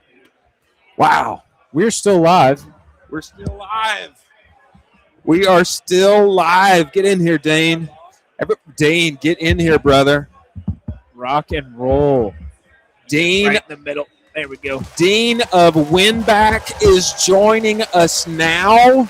Dean, I have just recently learned, bro, about all of the things that you are doing, man. And I'm shocked that we didn't know one another before today. I'm shocked that we have never met before. Thanks, man. Me too. But, bro, you are bringing AI, native, capable to the whole world of retention. And, brother, you're doing it with some of the biggest brands that exist. I mean, we're talking about Coinbase. We're talking about True Classic. We're talking about Jones Road. And, I mean, this is like you're like the retention whisperer to the D2C darlings. I mean, am I too much? I mean, I think that's the case. I'll take it. Okay, brother, you've got to tell us, man, when it comes to AI and retention, man, what are you guys doing uniquely that is winning for some of our biggest brands in the space? Why are they coming to you, bro? So I think a lot of what's happening in retention and AI is kind of taking AI and then putting onto the same models that have always existed. Yeah. It's like, oh, can we use AI to write our subject lines? Oh, maybe we could even use AI to test our subject lines. Yeah. But the truth is the whole system needs to be rebuilt using AI at the forefront. So one of the big things that we're doing is, do you look at actually where teams are spending their time? It's like 80% execution. And that execution is like, how do we pull the reports? How do we figure out what is working, what's not working. And the reality is most teams are not doing much on the testing front. They're coordinating and running around their companies trying to get the next campaign out. That makes sense. We built an infrastructure that allows our team to use 80% of their time on the strategy side and 20% on the execution. Come on, bro. So it flips the whole equation. For real? Yeah, and like really the biggest thing is like your limiting factor on life cycle is time. It's if you wanted to, if you had a list of 20 million emails, you would individually write every single person the perfect email. You'd look them up on the internet, right? If you could do that, you would. But now we actually live in a world where you actually can, right? You can actually use AI to bring in, understand the complete data set that you have, leverage additional data that's out there about every single user, use all the data to understand what tests have been working, what aren't. And what's nice is at an agency level, we've been doing this for 10 years. We've been running our tests in a structured way even before we were leveraging AI at our core and when we really rebuilt the whole model. But we've been doing it in a way where we're keeping track of everything across every brand. Bro, this just this fundamental flippening shift of the 80-20 that you just described, Massive. not 80% execution, 20% thinking strategy, but using, I would guess, internal systems that you guys have built, workflows, etc., allowing your talent, your people, your team to strategize 80% of the time. and I suppose utilize AI for 20% execution, or I'm sure you're using it everywhere. But that is a fundamental, gigantic shift. Huge. I don't know of anybody. I don't know of anybody else who has made a statement like that. Absolutely, they've reworked their internal workflows. How did you even start to go down that path? I mean, I think everybody who wanted to build out an agency just basically is like, all right, we're going to go just do raw execution. But you decided we're going to flip the whole thing. Where did that even start where you were like, all right, I want to take a pause for this for a sec, and I kind of want to rethink this entire build of this agency? It was 6 months of me not selling. Yep. Of me I didn't even go into the office anymore. I just sat in my room. And I was like, I'm going to flip the whole model, right? And it's one step at a time. And one thing that I've been really in now is, okay, we've built AI-driven workflows. Now I'm building AI-driven tools. And I have this whole thesis around, like, what is it to be an agency versus what is it to be a software company in this world, right? We can go into that in more detail. Yeah. But then it's like, how are you training your team who are deep knowledge experts in their field? Yep. But how do you train them on not just how to utilize the workflows and the tools that you've built, but to come up with their own ideas, tinker with it, and really be sort of at the forefront of what's possible in the space? That, for me, is like we have a few champions on our team, but that's the big challenge, is how do you actually make every single person not just AI native in the utilization of the tools that the founders built, but actually own their own systems, own their own work. Brother, I don't even know how you would begin to do that. Yeah, that's a huge undertaking to say the least. Huge undertaking. I mean, essentially when you're describing that and you first prompted that with I took 6 months off of selling and I didn't even go into the office and just figuring out how to do this for myself and enable everybody else to do it. Essentially, it seems like you're cloning people like yourself to think AI native, to think systems forward, to develop their own tools and processes that would allow them to be like you. I mean, that's what it sounds like to me. Yeah. I mean, it's utilizing tools and processes that I've built. Yeah. But then there's that next layer. It's like, how do you get somebody to go into the lab and really figure out how to build the tools themselves? Wow. I think that's the big challenge. There's so much hype around you're behind on AI, you're behind on this, and every day. And it's just I feel it, and then I have some conversations where I'm like, okay, I'm ahead, and I'm like, oh, wait, I'm behind again. I'm way behind. What's this guy doing? I'm behind again. And it's am I 6 months ahead? Am I 6 months behind? Am I 12 months? Am I already dead? But one of the big things is working. I think having a business where you constantly have problems to solve. Yeah. And then starting with, I am not just going to solve this individual problem right now that's right in front of me, but how do I think from first principles and identify how do I systematically change this problem my understanding of the tech. And then as you're playing with totally it, you're new way to beginning to think. expand your understanding of what's possible. Yeah. Right. And you can take many, many more hours to kind of build that system from scratch. You can have it break, you can iterate on it. But once you're sort of thinking from that mindset, you're thinking from a systems problems. You're solving problems with systems instead of solving problems with just hands on keyboard. That's when the whole organization starts to flip. So let me just recap, and, Yeah. then you take it. For sure. But what I'm hearing is problem comes up in agency execution life. Happens every day and in every way. For every client, there's always a new problem. Instead of, I got to get that done, it's, I got to get that done, but how do I create a system around this that solves, self-learns, and solves problems that are yet to arrive similar to this? Yep. That totally makes all the sense in the world. Go ahead, Colin. And then how do you take that basic structure and then apply it to an individual client's problem? Yeah. And then how do you continually update the documentation, the tooling, so that it's every time you kind of sort of hit a limiting factor, you're going back and building from scratch again. That has been sort of the workflow that we've adopted. And what's really cool is when you're operating from an agency space, you can then take the learnings that you have from every single client. Yeah. And so like we've worked with now over 100 brands, from like Coinbase to brands that are just starting up with founder influencers. Crazy. Right? But every brand that starts with us, they're coming in with 10 years of testing data, 100 plus clients. And now in the last 6 months that we've really leveraged up this process, we're 10xing the number of tests that we're running, and our ability to then break that down, all the data from all those tests, and figure out what is it that's going to work for this specific client in this specific industry with this specific user type. All of that is now systematized in a way that was never possible before. Yeah. And one of like the big challenges with growing an agency is finding the A+ talent. Oh my God. Oh, yeah. All the time. And For sure it is. and then even within that, it's like, okay, you hired A+ talent, you put them into an A+ team, and then they're going ahead and they're executing on all the work, but maybe you have the loudest client in the room is like taking up all the oxygen. That's right? always happens. Oh my gosh. And your ability as a founder to be able to see everything from above Yep. was always a challenge. And Yeah. then you get sucked into every client and you're Yep. just like, now all of a sudden I have 20 jobs instead of Right. one. All of that has been flipped with this 80-20 execution to strategy. Crazy. That's crazy, brother. It's That's cool. wild. It's been blowing my mind. How do you approach, I mean, you just talked a little bit about some of your clients there. How do you approach a Coinbase differently from, a Jones Road? Those are two fundamentally Totally completely different companies, Totally. different beasts. The They're tru- both incredible. The truth is, since consumer apps and particularly even a subsection like consumer finance is a totally different team. Yeah.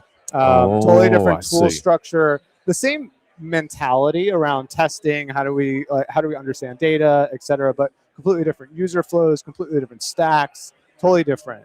And then even within a Jones Road, that's like a subscription heavy. It's a daily use product, right? High SKU count, hero products. That is its own category, its own section. That's a whole separate team, right? So one is like different teams need to specialize in different areas. There's deep knowledge base and expertise in that. However, there is this shared understanding of like what are the systems and structures we're using to take in a very broad set of data, a broad set of tests. How do we build connectors so that we're pulling that data into a data warehouse where we can actually make sense of it? A lot of those things are transferable, right? But then you need the subject matter expert that is leveraging those tools, contributing to those workflows, and that's going to be different for every category type. Colin, what I have seen again and again with people who are at the forefront of our game, be they brand side or agency side, is this consistent through line of taking the tools, the ever increasing capabilities of AI, and C-suite, exec, founders being in them themselves and doing the inner work necessary to develop frameworks and systems that then their team can take. They're not. It's not a hired out deal. Exactly. It's not a. Let me find like a really bright AI guy at NYU somewhere that I can hire and just do everything for me. It is the founder. It is the CEO. It's the COO. It's the people getting in and doing it themselves and then bringing it to the team. I mean, this is something consistent that I see. Dean Brennan at Heart and Soil. Exactly. Is the Great example there. Brian Cano, formerly of True Classic, who's now Another example. Now is stepping out on his own. I mean, do you think the same? I mean, Dean, obviously you're doing this.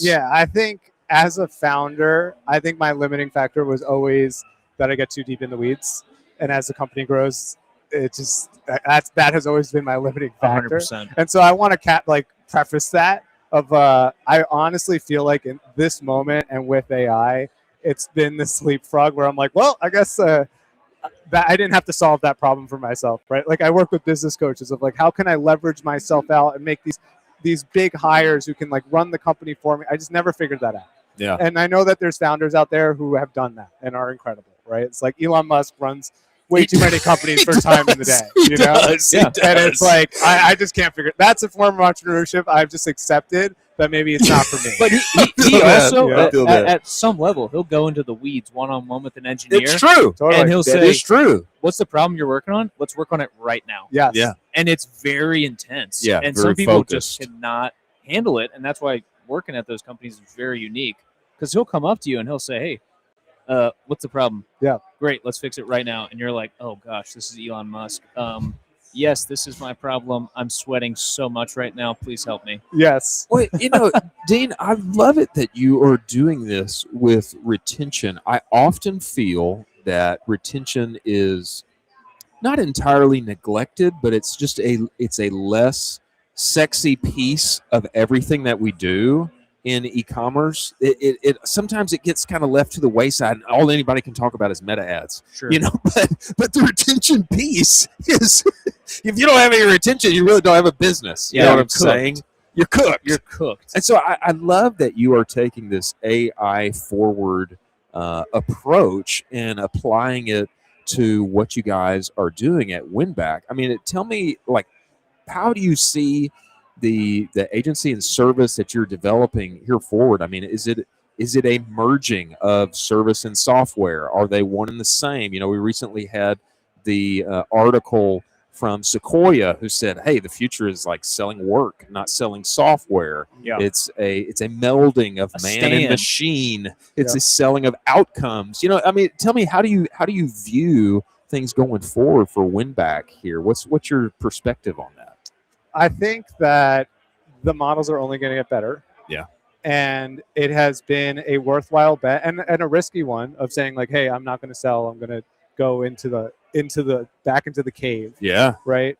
And that has paid off. Right. And every time the model gets better, we just get better. And so I'm like fully sold that this was the right decision to make. And we're just seeing it compound. Incredible. I think that what's really interesting is I think there's like 2,000 Shopify apps out there, right? And some of those apps are like really advanced and require like a ton of engineering and all of that.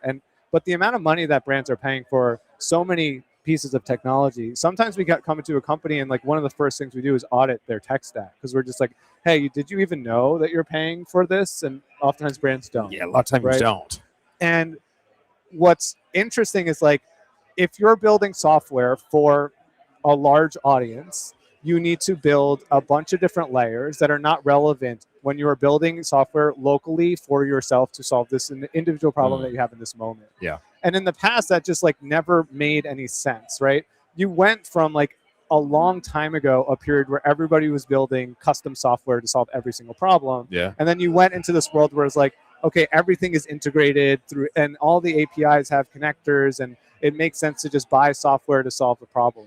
Now I think we're coming back into that original space where if you can build a piece of software faster than you can even demo a new piece of software, right? And that piece of software is yours, and you can meld it, and you can adjust it, and you can build it for yourself. And it doesn't have to be based off of you raising VC dollars or you building it for showing a VC that you can turn it into a unicorn. It's like, no, it just has to solve this problem for me right now. Yeah. And then that problem needs to show significant ROI. Yeah. And what's cool at an agency space is like, as the team starts building their own tools and they're sharing, hey, like we built. Oh, bro, it's Right? incredible. We built this. It's actually incredible. pretty sick. Can you help me figure out how to scale it so some of the other teams can leverage it? Yeah. Right. So That's that's incredible, been, man. That's been one of the big eye openers. We're just in the beginning stages of that. Wow. But that's where I really do see things going, where you now have sort of flipped the script. There's a lot of people talking about it. It's like, I think as the CEO, every single workflow that I build, every piece of product that I build, I am making micro decisions around that as I'm working with, we use pretty much Claude exclusively. Yeah. As I'm working with Claude.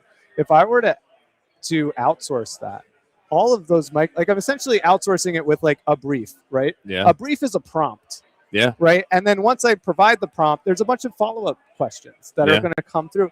Why would I give that to somebody else when I could just give it to Claude? Yeah. And actually be in the driver's seat building, right? Yeah. And it begins to sort of ask these really difficult questions of how do you delegate? What do you delegate? And where I've gotten to is like, you don't delegate, I want you to build this thing. You delegate ownership. You delegate ownership of P&L. You say, hey, I want you to make me money, right? You figure out how to make money. And go and like that you have to get very broad and you need to hire people who can be like a CEO of their domain, right? And so that's really the task. Like significant. Each of our strategists, that's the goal. It's like you need to be perpetually driving significant incremental lift, right? You need to be. You have these KPIs that you're tracking towards. You're utilizing the tools that I built, utilizing the workflows that I've developed, but now you're responsible for this end case, right? That's the real flip. That's a flippening. It sounds like you have access to Claude Mythos, and not the normal one that we all have. Because that's unbelievable what you're building. I think so. Claude Mythos is among us. There we go. And it's with Dean Ginsburg at Winback. But Dean, man, brother, I'm so glad that we have gotten to meet. I think this flippening that you are describing is significant, and I think we all need to be paying attention and get to where we're doing the same. 80% strategy thinking, absolutely, and 20% execution and utilizing AI all the way through internally to execute externally. It's incredible, man. Thanks, guys. Thanks for having me, brother. We appreciate you coming on the show. Brother, you've got to tweet this stream out. Tweet the stream out so that everybody can get it because they need to hear what being said. For sure. Thank you, guys. For sure. Appreciate you, man. Thanks for coming on. Let's clap him out. Appreciate you, brother. Thank you, man. Austin. Hey, what's our schedule? Do we got time for Austin, bro? Get him in here. Get in here. Get in here. Everybody welcome Austin Ball, president of 20 North in Atlanta, Georgia. And also, how we doing? Good. Also, you're from Atlanta, my right? old boss, originally Charleston, South Carolina. But nice. I lived in Charleston for about 3 years, and right now I live in Charlotte. So let's go. I also used to live in Charlotte. Dude, where'd you live in Charlotte? I was in Myers Park. Park, great and area. Park. Great area. I live in East Charlotte right now. I love it. This is a Gamecock right here. We're living parallel lives. It sounds like. It sounds like it. Yeah. Well, my cousin is in Atlanta right now, and he loves it. Oh, nice. Yeah. Austin, we appreciate you getting in here to Austin, Texas. You're mogging us right now. Absolutely. I mean, the fit is unbelievable. Let me get your bag. Let's get your bag out of the way. We're usually mogging everybody with our fit, but Austin is coming mogging in. us right now. Print's unreal. And Austin, 20 North is one of the absolute best in e-com. Especially when it comes to search. Now, I know, for those who don't know, e-com is certainly not all 20 North does. Right. I mean, there's a lot of big business, boring business. I mean, when it comes to like biggest healthcare systems in the space. Yep. I mean, there's all kind of people that you're working with. But I think the slice on search is incredibly juicy right now for us to talk about because of what all has happened with AEO. Yep. By the way, you're like jacked right now. Look at how big this guy is. Dude. I would not He's say mogging that. us too hard. I forgot like how mogging us. giant you are. I You wouldn't are a say big that. dude. You got to watch out for Chris. He's a little too nice. He's a little too generous. You know what I mean? Hey, do you need anything? Do you need a drink? You need anything? Can I get that for you? I'm all good, man. I appreciate it though. Tell us. You're looking good too. I mean, I'm trying to get slim and trim. Jack, can you bring us back to our forward camera here? Thank you. There we go.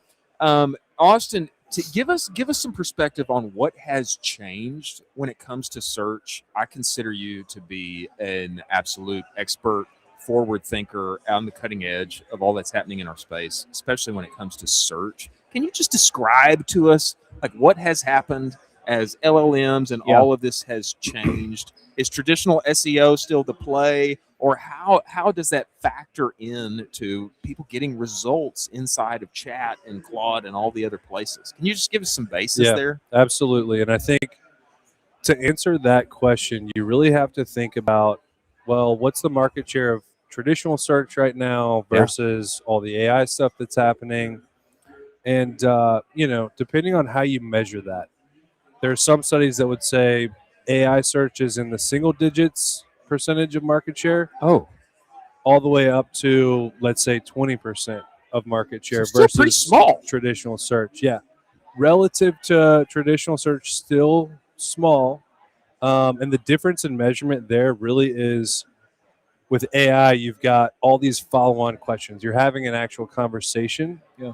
And so if you count, question, interaction 2, 3, 4, 5, 6, 7, that's where it skews more towards the 20%. I see. But it is very interesting. It's obviously growing a lot faster than traditional search. So about 65% a year versus Google's growing at about 8. Okay. Yeah. And then you also have Google, the big elephant in the room. They've got AI answers. They've got Gemini. Gemini's gotten a lot better. Yeah. Unreal. And they may start pushing folks through there as opposed to the 10 blue links. And it's, becoming a little more prominent over time. So it's evolving, it seems like, on a daily basis. But it's somewhere that you definitely want to be. And what we found for our clients is it's kind of like SEO at the beginning, where you can show up and you can have a competitive advantage over maybe bigger players or more established players in the AI space. So what should brands be doing right now in order to kind of get that next leg up and to prepare themselves for how they should be operating with this future in mind? Yeah, for sure. Other than just working with Other than work with you. Other than just calling my main man in Atlanta, Georgia. What I do have like a 30-page guide. Maybe we can give that to folks or put it in the notes or something like that. Yeah, for sure. But there's a lot of overlap in terms of AEO, SEO. So at the end of the day, they both want to see that you're an expert, you're an authority, you're a trustworthy source of information as a brand and as a website. When thinking about some of the nuances to AEO versus SEO, I kind of like to put it in 3 buckets just because there's so many things you could talk about. The first bucket just being making sure that the AIs are crawling your site, they can understand what's there, basically putting the website into a structure that it's easy for them to crawl and understand. So things like schema, you now have LLMs.txt and markdown files. We also know that, based on the query, sometimes AI is going to go to their training data if it's a relatively simple answer. Other times they're actually going to search and crawl the web. And depending on which AI model, there are different ways of doing that. But let's say that you're asking AI a question that they're not having to search the web for, and they're relying on training data. Well, we want to make sure that our brand's information is actually in the training data. So we know, brother, how do you do that? I mean, that's crazy to me. I can't call Sam Altman and say, "Hey, Sam, I need you to slip this into slip it in, brother." Yeah. I wish I could. I probably wouldn't be sitting here with you guys. You wouldn't. You'd be on a boat in the Mediterranean somewhere. Right. I think. Yeah, exactly. But we know, for example, Microsoft owns LinkedIn. They're a big investor in ChatGPT. We know that LinkedIn data is in ChatGPT's I training see. data. That We makes know sense. Reddit's in everybody's training data. Yeah. You know what I mean? So getting off site a little bit, putting content out there. But bucket number one really comes down to making sure that these can easily see and actually are crawling, indexing, using the stuff on your website and elsewhere. So bucket number two, I would say, is with Google. So we talked about expertise, authority, trust, acronym. In traditional SEO, you're doing a lot of content around showcasing your expertise, answering questions that people would have about your product, etc. I got all the answers. You come to me, my website, you know, anything you want to know, it's there. Exactly. I know everything about Cowboys, right? Yeah, exactly. It's on my blog. Especially ecom Cowboys. But we have noticed through a lot of experimentation and in some of the partnerships we have, the work we've done, is that AI has a much higher proclivity towards data. Not about, oh, I wrote a blog about Cowboys. It's, hey, I surveyed 10,000 Cowboys and here's what they said. Oh, interesting. Or I brought, 30 real Cowboys into my focus group and we did this thing. Fascinating. Basically having product or service is actually the best. AI is really going to gravitate towards that because it likes to understand this or that. Which one's better? Can I prove that? Where's the data behind that claim? You know what I mean? And so taking the content game a step further to basically have those proof points for AI. Yeah. The third bucket I like to talk about, although it's not really a tactic, it always helps to understand, like, where am I actually showing up? What impact is this having? And so the third nuance to AI that I like to talk about is the tracking. So it's complex because with AI,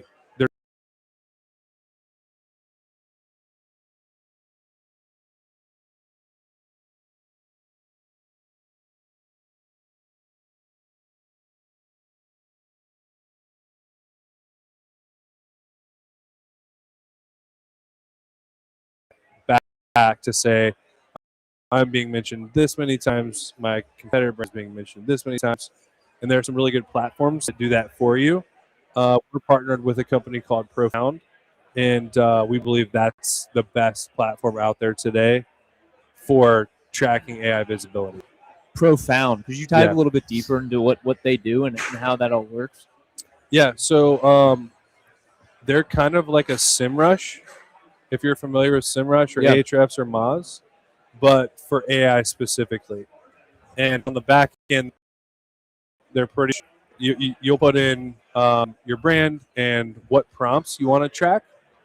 So let's say cowboy boots, cowboy hat, all of that stuff, and then they will use a bunch of API tokens to. They've got 8 or 10 different AI models, Grok, Gemini, ChatGPT, etc., and they'll query it a bunch of times every day, and they'll display back in the UI where does Ecom Cowboy show up versus Stetson versus whoever.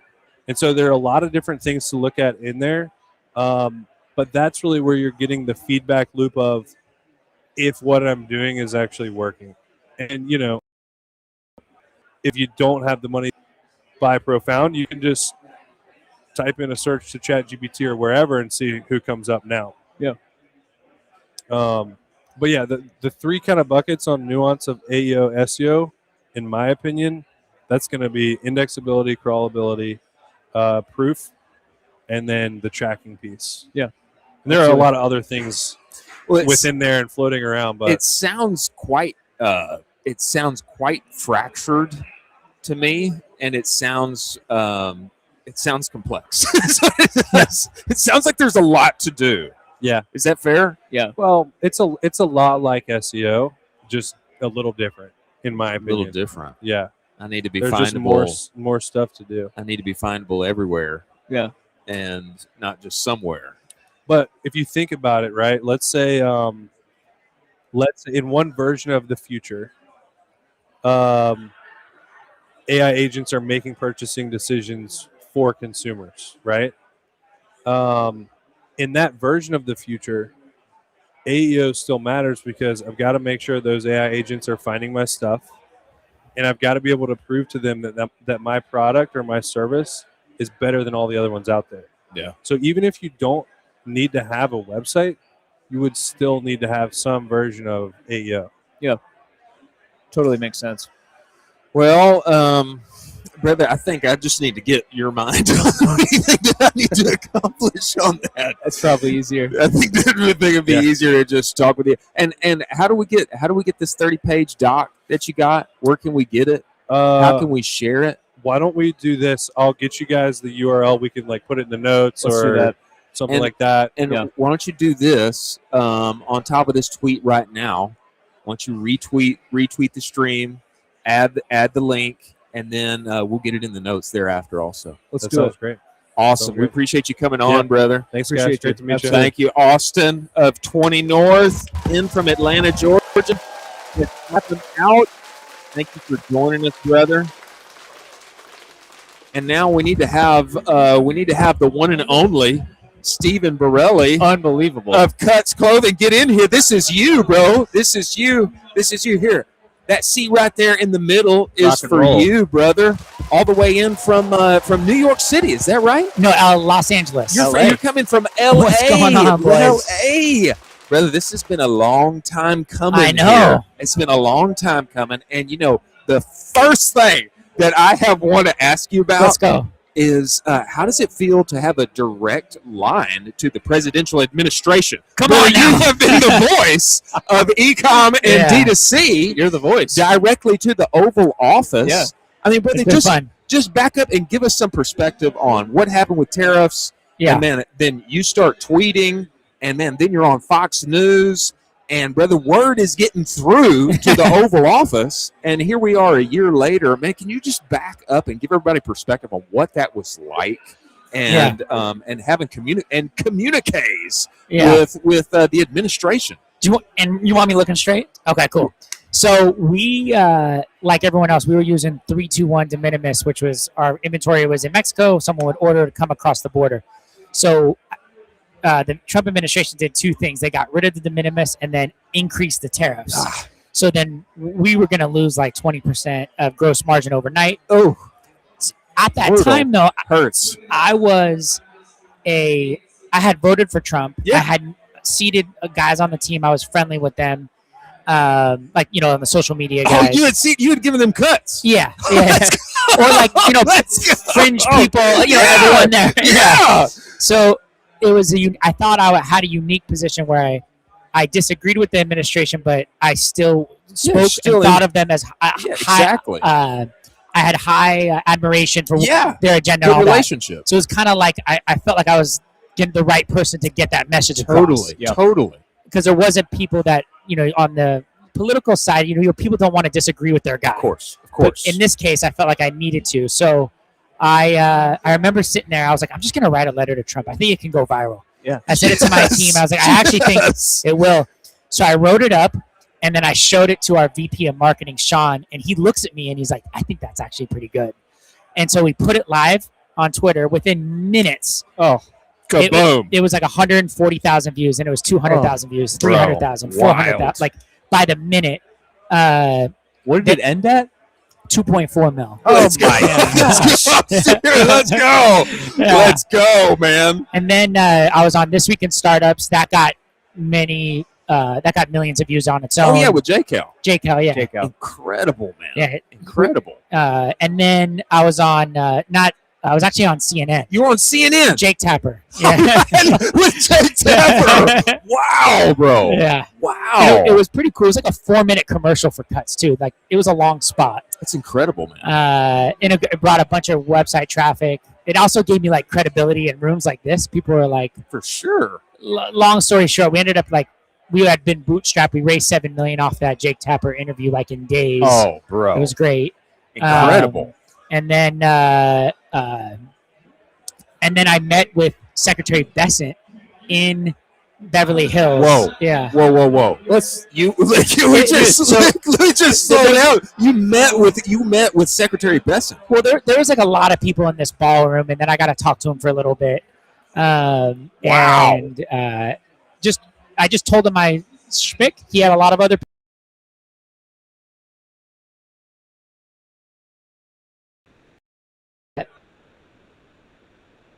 And a person told me that this is what happened, but I guess like JD Vance showed the tweet to like Trump and a couple of different guys. Let's freaking go. And they were That's like, what I got to say. They were like, hey, this policy is going to hurt, because it was right at that point. It was the tariffs were at 165%. Oh, brother. And then 2 days later, the 90-day off ramp came, and that's exactly what I asked for in my tweet. Incredible, so man. It was pretty cool that was talked about, and that if I had a little impact on it, that was cool. So for me, number one, Power of X. Power of X. Yeah. Incredible. Yeah. Incredible. True, like public square. Yeah. Which is, that's what Elon's been after. Yeah. Preserve the public square and, allow people to tweet and speak and even have a way to affect like nationwide policy. Crazy. Yeah, X is incredible like that. Like, there was a lot of like really well-known Twitter people that retweeted it.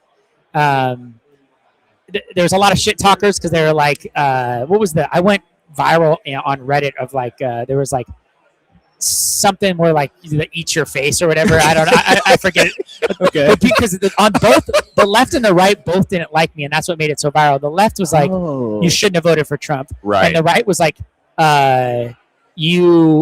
this is what you voted for. You should have known. Right. So it was like this. I was like in the no man's land. But the business owners, whether you were right or left, were like, yeah, the way in which it was enacted was too much. Just give us a little bit more time to make adjustments. But there was some cool like business people. I get stopped. Like I was at another situation, another conference like this, and the guy stops and cuts his like. There's way bigger brands, and he's like, "Hey, shout out to Stephen Brelli for having the balls to say what we all were thinking." Yeah. So it kind of gave us a little bit of credibility. And our tagline at Cuts is to operate in the sport of business. So we usually stay out of politics, but when politics came into business, we felt like it was our kind of moment to actually say something.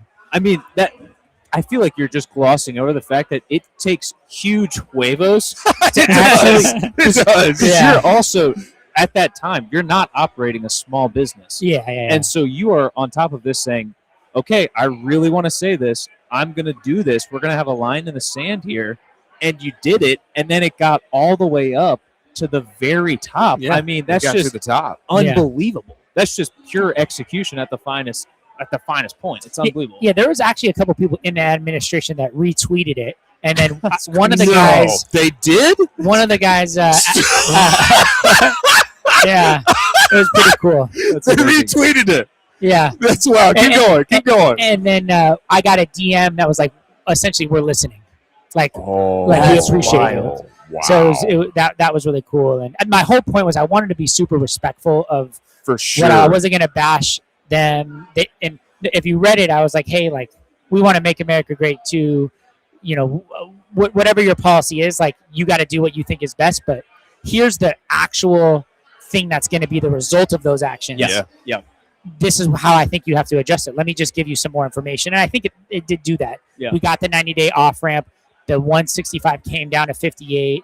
And then we got our marching orders like, hey, do production elsewhere. So kind of worked out. Well, so to me, Power of X, and number two point is proper approach. Yeah. Yes. Having this Respectful. approach, hey, respectful, respect you. Yeah. Also, hey, here's light on how this is going to affect us. Bingo. Here's Everybody. light on how this is going to affect everybody who does what we does what we do.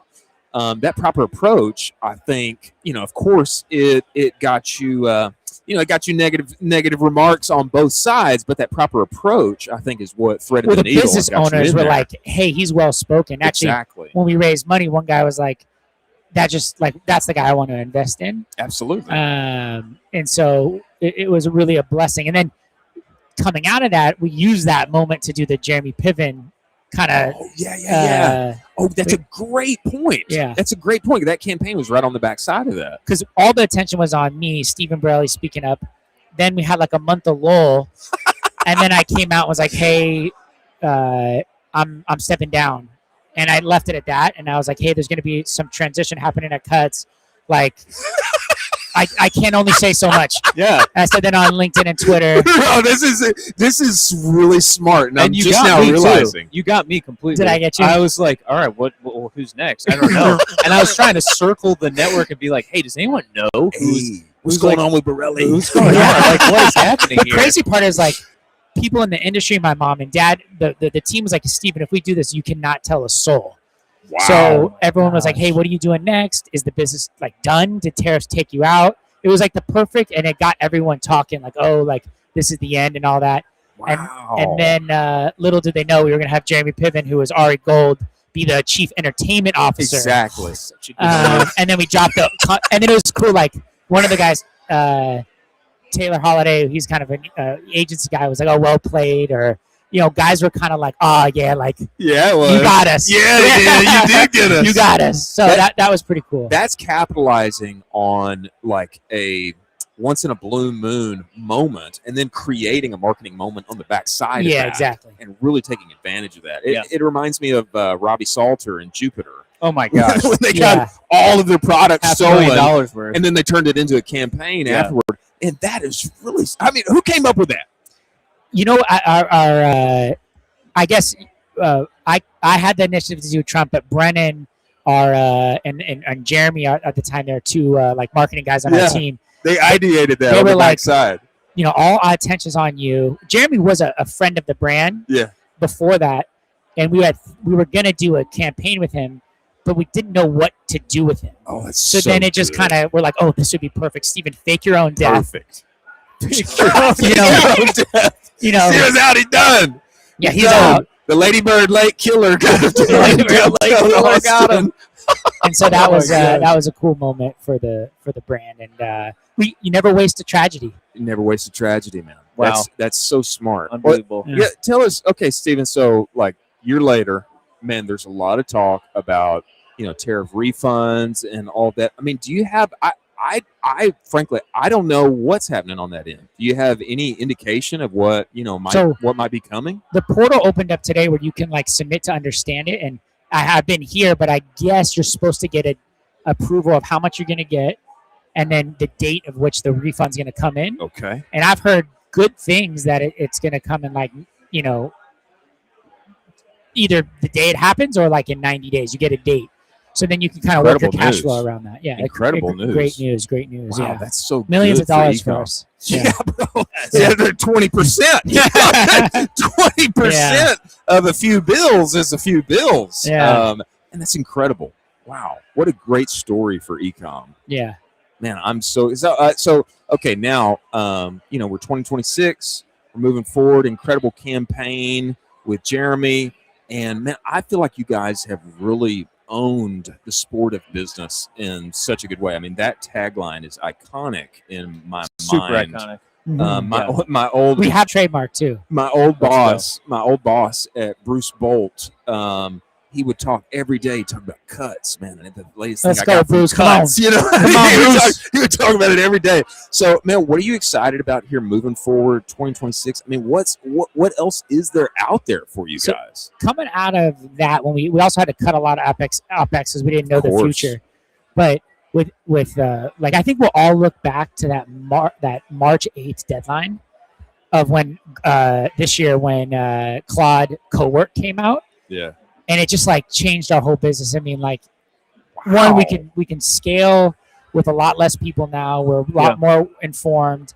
And what tariffs did for us was it got rid of the bureaucracy in the business. Yeah. So we got rid of like that middle management layer. And now in these AI tools, you can actually use them and use them fast. What I think what will happen with big bloated companies is they'll have to do what we did last year. Yes. But it's going to take them a minute because things might be going well and they don't want to break the boat. But for us, we were given that gift of tariffs in a way to then put us on this path to be able to scale in a much more efficient manner. And I think that's something that we're really thankful for with the tariffs. So are you guys building out AI tools internally already, and really like fundamentally guys are owning it entirely? Yeah. Wow. Yeah. I mean, like supply chain management, we're building our own tools. even just the little things, like we're getting a lot of information around what we need to make, like from a Facebook ad perspective based on SKU sales, like all that information existed, but now it's just shoved to a Slack channel every day. We have this thing called gates. It's something I just made up, but it's like, okay, if we want to grow to this revenue number, what has to happen today so we can order inventory that's going to hit in 4 months? And like every day there's a new gate that unlocks. Yeah. Or a gate that if if revenue went the other way, when started to slow down, that we might be overstocked. So it can make as a, like, I'm much more powerful now because I know so much information, but I don't just know information. I know what I can do with that information and how that it can affect my business. So Claude has really made founders much more, because you have your hand around the business as a founder. Yeah. And you can only do so much, but now with Claude, you can do a lot and you can give really good directions. You can understand so much more. And because you're the one making the decisions, you can kind of get to it quickly. Well, I mean, this reminds us so much of our conversation with Dean Brennan, CEO of Heart and Soil. Yeah. He made a chief of staff AI tool. Chief of staff AI tool that gives him a daily report card, and it is not nice to him. It's a strict report card. And he's like, very seldom do I get anything above a B+. And he's built that entire thing internally. And on top of all of that, yeah, that's great. He's building wasn't it a cash flow model, Chris? He built it. We have an internal cash flow model too. That's incredible. Unreal. It's sorry about that. I just got it. So yeah, it's and it feels like this weekend I was using it. I was like, I'm flabbergasted. So here's another one too. Is like tech packs, all of that stuff. Yeah, you can essentially like use an old tech pack, or like, you know, get inspiration from a few other brands, and you put in the way you show them a tech pack that you like, and then you either speak it or you do like some basic third grade level stuff, and then you get a new tech pack, That used to be like a $2 million team. Yeah. Now, like, it's wild. And there's bureaucracy. Like, whose design do you like better? Like, usually, so if you're like there's politics to it, there is. And now you can just go. So, like, that person making the decision, I used to say, hey, give me design so I can look at it, and then I'll go. Then, depending on what they would give me, that they would spend all week on, that would take lots of dollars and expensive teams. Then they would give me like a deadline I would pick from what I liked. Versus now, I can just make what I like. So as a founder, you're much more. You're back in the game. You're back in the game. Yeah. Wow, Steven, incredible story, man. Love to hear how things are moving. I love forward. You guys though. This is great, bro. That frame for, hey, tariffs allowed us to get slim, get effective. Yeah. Now AI, we're doing more than ever. That's such a great narrative moving forward, and we appreciate you being the voice of ecom. Let's go, boys. Come on now. Love you guys. Appreciate you. Thanks for coming, Anytime. brother. Thank you. Thanks for coming. We can't wait to have you back, man. Thank you.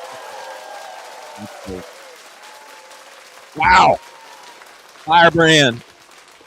Firebrand. We're going nonstop, folks. We're going nonstop. Was that number 8 or? I don't know. It just. I don't know what number it was. We just keep going. I don't know what number it was. We just keep going. Incredible guy. I mean, oh my God, where do you even start with that guy? That's an incredible story. Incredible story. Incredible guy. To have the huevos to step up and bat. What he was running at that time was not a small business. No, and not a small business. And now we have a new guest already coming in. Get in here, Mike Lee. Mike Lee. Come on in the middle. Yes, shoot right in the middle. Yeah. You're good. You're good, man. Mike Lee, co-founder, Soul CBD. Yes, sir. Exceptional. Doer of incredible things. Formerly a guy that you would never want to meet in the street or in the ring. Okay, and you still don't want to meet him. You still don't want to meet him in the street or in the ring. I ain't as good as I once was, but I'm as good once as I ever was. Exactly. Mike, brother, we're so glad that you are here, man. You've got to catch everybody up on what is happening with you guys, product expansion, I mean, last time we talked with you, I know you guys were doing things that was totally new. And catch us up on what has been going on with Soul, and then we're excited about in 2026, brother. Yes. So launched Soul CBD with my sister about 7 years ago. And 2.5 years ago, we launched Out of Office, which is a sister brand that's our entire THC line. So we're selling gummies and also beverage. Really? So we dove into the beverage world. Bro, I had no clue. Yeah, we've got a great tasting spirit. So it's a THC spirit. We've got a few different levels. We start really low at 2.5 milligrams. Now, obviously, the industry as a whole is under attack by the U.S. government. Oh yeah, it's been game changing, right? Yeah. So we are hoping. So what happened is last November, Mitch McConnell signed a bill. He snuck it into the appropriations bill, essentially banning hemp nationwide.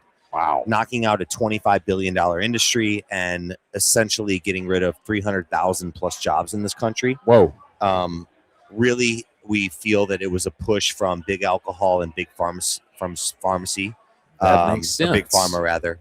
And so a lot of brands, even here today, are kind of trying to lobby to get an extension or get some type of regulation instead of a total ban. Yeah. Because there's too many people, from moms to veterans to everyday people, that rely on this for anxiety, sleep, and pain, right? And so to just completely ban it is really draconian. It's very like prohibition area time. And so we're at the forefront of trying to push that forward, some type of extension, some type of language. However, we are currently spinning off into more like functional gummies. So like gummies is what we're really good at. And we still want to offer our audience help with stress, help with sleep, help with anxiety in a more natural way. And just going to stay away from the CBD and THC. So literally in the works right now of spinning up a brand new brand. I don't even know if it's going to be co-branded or its own thing, or how it's going to be out of office, just functional. But that's kind of what I'm in the midst of. So I'm a busy guy. So, Mike, I mean, I guess I'm just realizing like the implications of what you just described. I mean, that was essentially like closing the. You've got a bunch of 8-figure brands, us included, 9-figure brands in this, where 50 to 80% of their revenue is going to be gone. Essentially, come November, unless something happens, which we're optimistic it will. November is the cutoff date. And then that becomes an interesting CAC to LTV game, right? In terms of like how we should think about that. But essentially, November, we're going to be treated like Pablo Escobar. It's oh my gosh, that's crazy. That's I unbelievable. don't know if I'm allowed to swear, but yeah, you are. It's fucking crazy. It's that is crazy, man. That a plant that's been around for thousands of years, and especially where we are as a country, as a culture, as a society, doesn't have an option to help with pain, especially with the opioid crisis and all these things. So it's so draconian, it's so backwards, and it's really, unfortunately, dirty in politics. That is we're a family business too. So well, I think this is like the underlying point for me is like, man, that is it's a very quick turnaround and drastic change for a number of businesses inside of our space. Absolutely. I mean, it's significant. It's devastating. And it's quick. It is. I mean, thank God for AI, because thank you for Claude and a handful of other platforms that allow us to spin up new brands and landing pages and things. R&D standpoint to man, just all the implications of this shutting down is massive for, like I said, $1 industry. So knock on wood, something will happen. We're all lobbying very hard. I think what will end up happening realistically is flower, high milligram concentrate stuff is going to be gone. But what hopefully will last is low dosage and low dose gummies, maybe 3 milligrams or lower. I see. Which honestly, we have to cut off the arm to save the body. I'm okay with that. Yeah. Sure. Versus a total ban. And so yeah, we'll see. It's just unfortunately so much is out of my hands. But I'm a fighter. I get knocked down, I get back up again. You are a fighter. We could do all the boxing puns right now. Yeah, that's right. All of the boxing puns are very appropriate. I'll roll with the punches, So how are you thinking about gummies right now? Because obviously you still have all the operations and all of the build of all gummies. but you are kind of migrating a little bit away from that THC CBD. What else are you building out? What functionality are you building out? Yeah, well, there's a lot of that are extremely efficacious that we love. Like saffron is one of them. It's a phenomenal mood elevator. At 30 milligrams, you're seeing like a really efficacious dose. I think also magnesium is going to have its 70% of the population apparently in the United States is deficient in magnesium. Such an important compound. I take magnesium glycinate every night. I think that, and what quality and what type of magnesium is important. So there's all these ingredients like that, including the functional mushroom game, which is lion's mane. Right. You've got adaptogens, you've got ashwagandha. And so we've already been playing in that world with our soul wellness line. And so for us, it's like, okay, how do we really lean in on that, go heavier on that, and just strip out all the, unfortunately, strip out all the CBD, THC, and different cannabinoids. Wow. So, well, I mean, that seems to be the move, especially not knowing what's going to happen in November. Let's lean into what you got and do more there. You know what? And the only way I can look at it is it's a blessing in disguise, right? Yeah. You got to love your own fate. You got to love the outcome here, because what I think the outcome could be is traditionally I'm in a category that has not been able to play in Amazon, in TikTok, in retail. So now this is forcing my hand to go into a space now where I can be broad across all those channels. Where you can play there. I can play, and granted, it's competitive and whatnot, but we have a really big audience. So the interesting game for us, and I'm curious to like your guys' thoughts. We should definitely talk in the future. Is like I've got this incredible customer base. We've got over 500,000 email list. Wow. We've got thousands of subscribers every month of out of office. Why are they purchasing? Is because of stress and anxiety, alcohol replacement, and then sleep are the main reasons that we hear and see from our customers. Are they just taking our products because they want to get high, or are they willing to move over with us to the new brand? Yeah. And that's the conversations that we're having internally is how do we get that customer that we've already acquired to now just become to move right. Let's replace. Hey, we've got another solution for you. Well, ride with us. Chris and I were talking about this earlier today, where if you want to move from one habit to another, you need that replacement habit. You do. You need something else. I think you could kind of look at it similar to what a Recess is doing right now, and kind of what Olipop is doing, where it's very mainstream, but it's still the functionality is there. And then another example is Kin. So what Kin is doing and how they're doing with their elixirs. I think that would be totally fine. And basically you're just coming in as that habit for them. And I think as long as it's a trusted brand that you have, they're totally fine with it. I wonder, Mike, I mean, how many calls have you guys made to just talk with the customer base and hear from them?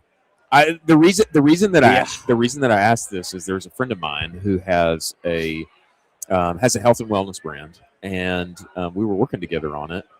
And he said, "I'd really love for you to just talk to some of these people.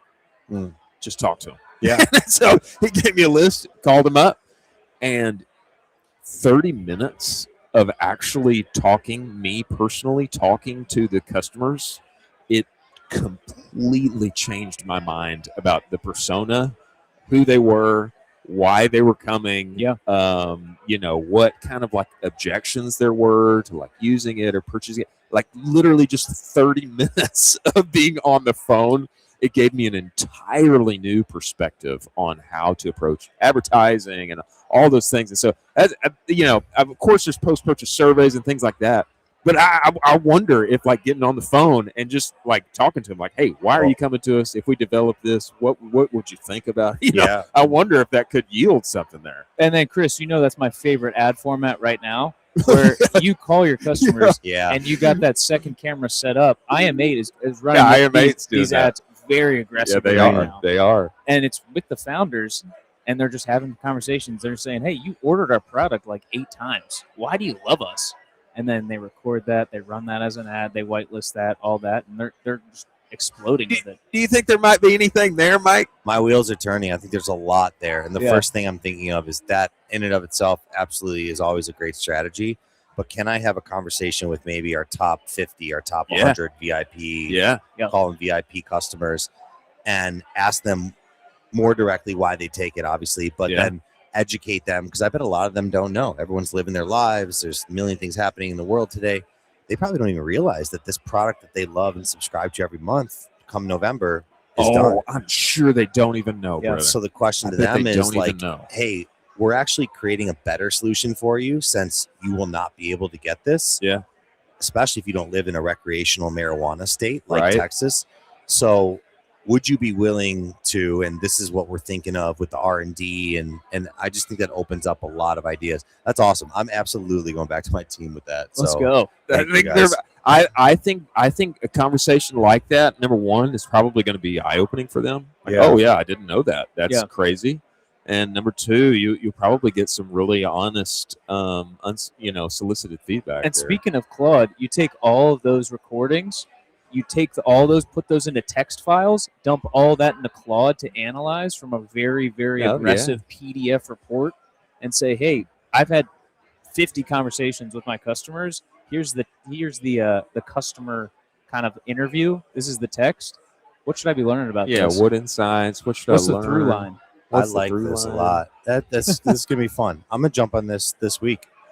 Now let me ask you, when you, because I hate cold calls. Yeah. And granted, I guess it's very different if like it's from a brand I always buy from. Yeah. But I was gonna ask you, when you went through this, how often did you get that cold call resistance? And I mean, this guy could talk to a rock, maybe. He could talk to a tree and have like a good podcast with an inanimate object. That's me. I'm the inanimate object every day. No, I'm the inanimate object. I would say I probably had one example where there was like, you're like ruining my day. Yeah, like maybe one. Okay, it's totally different because how did you start? What was like? So it would be like, and then they pick up.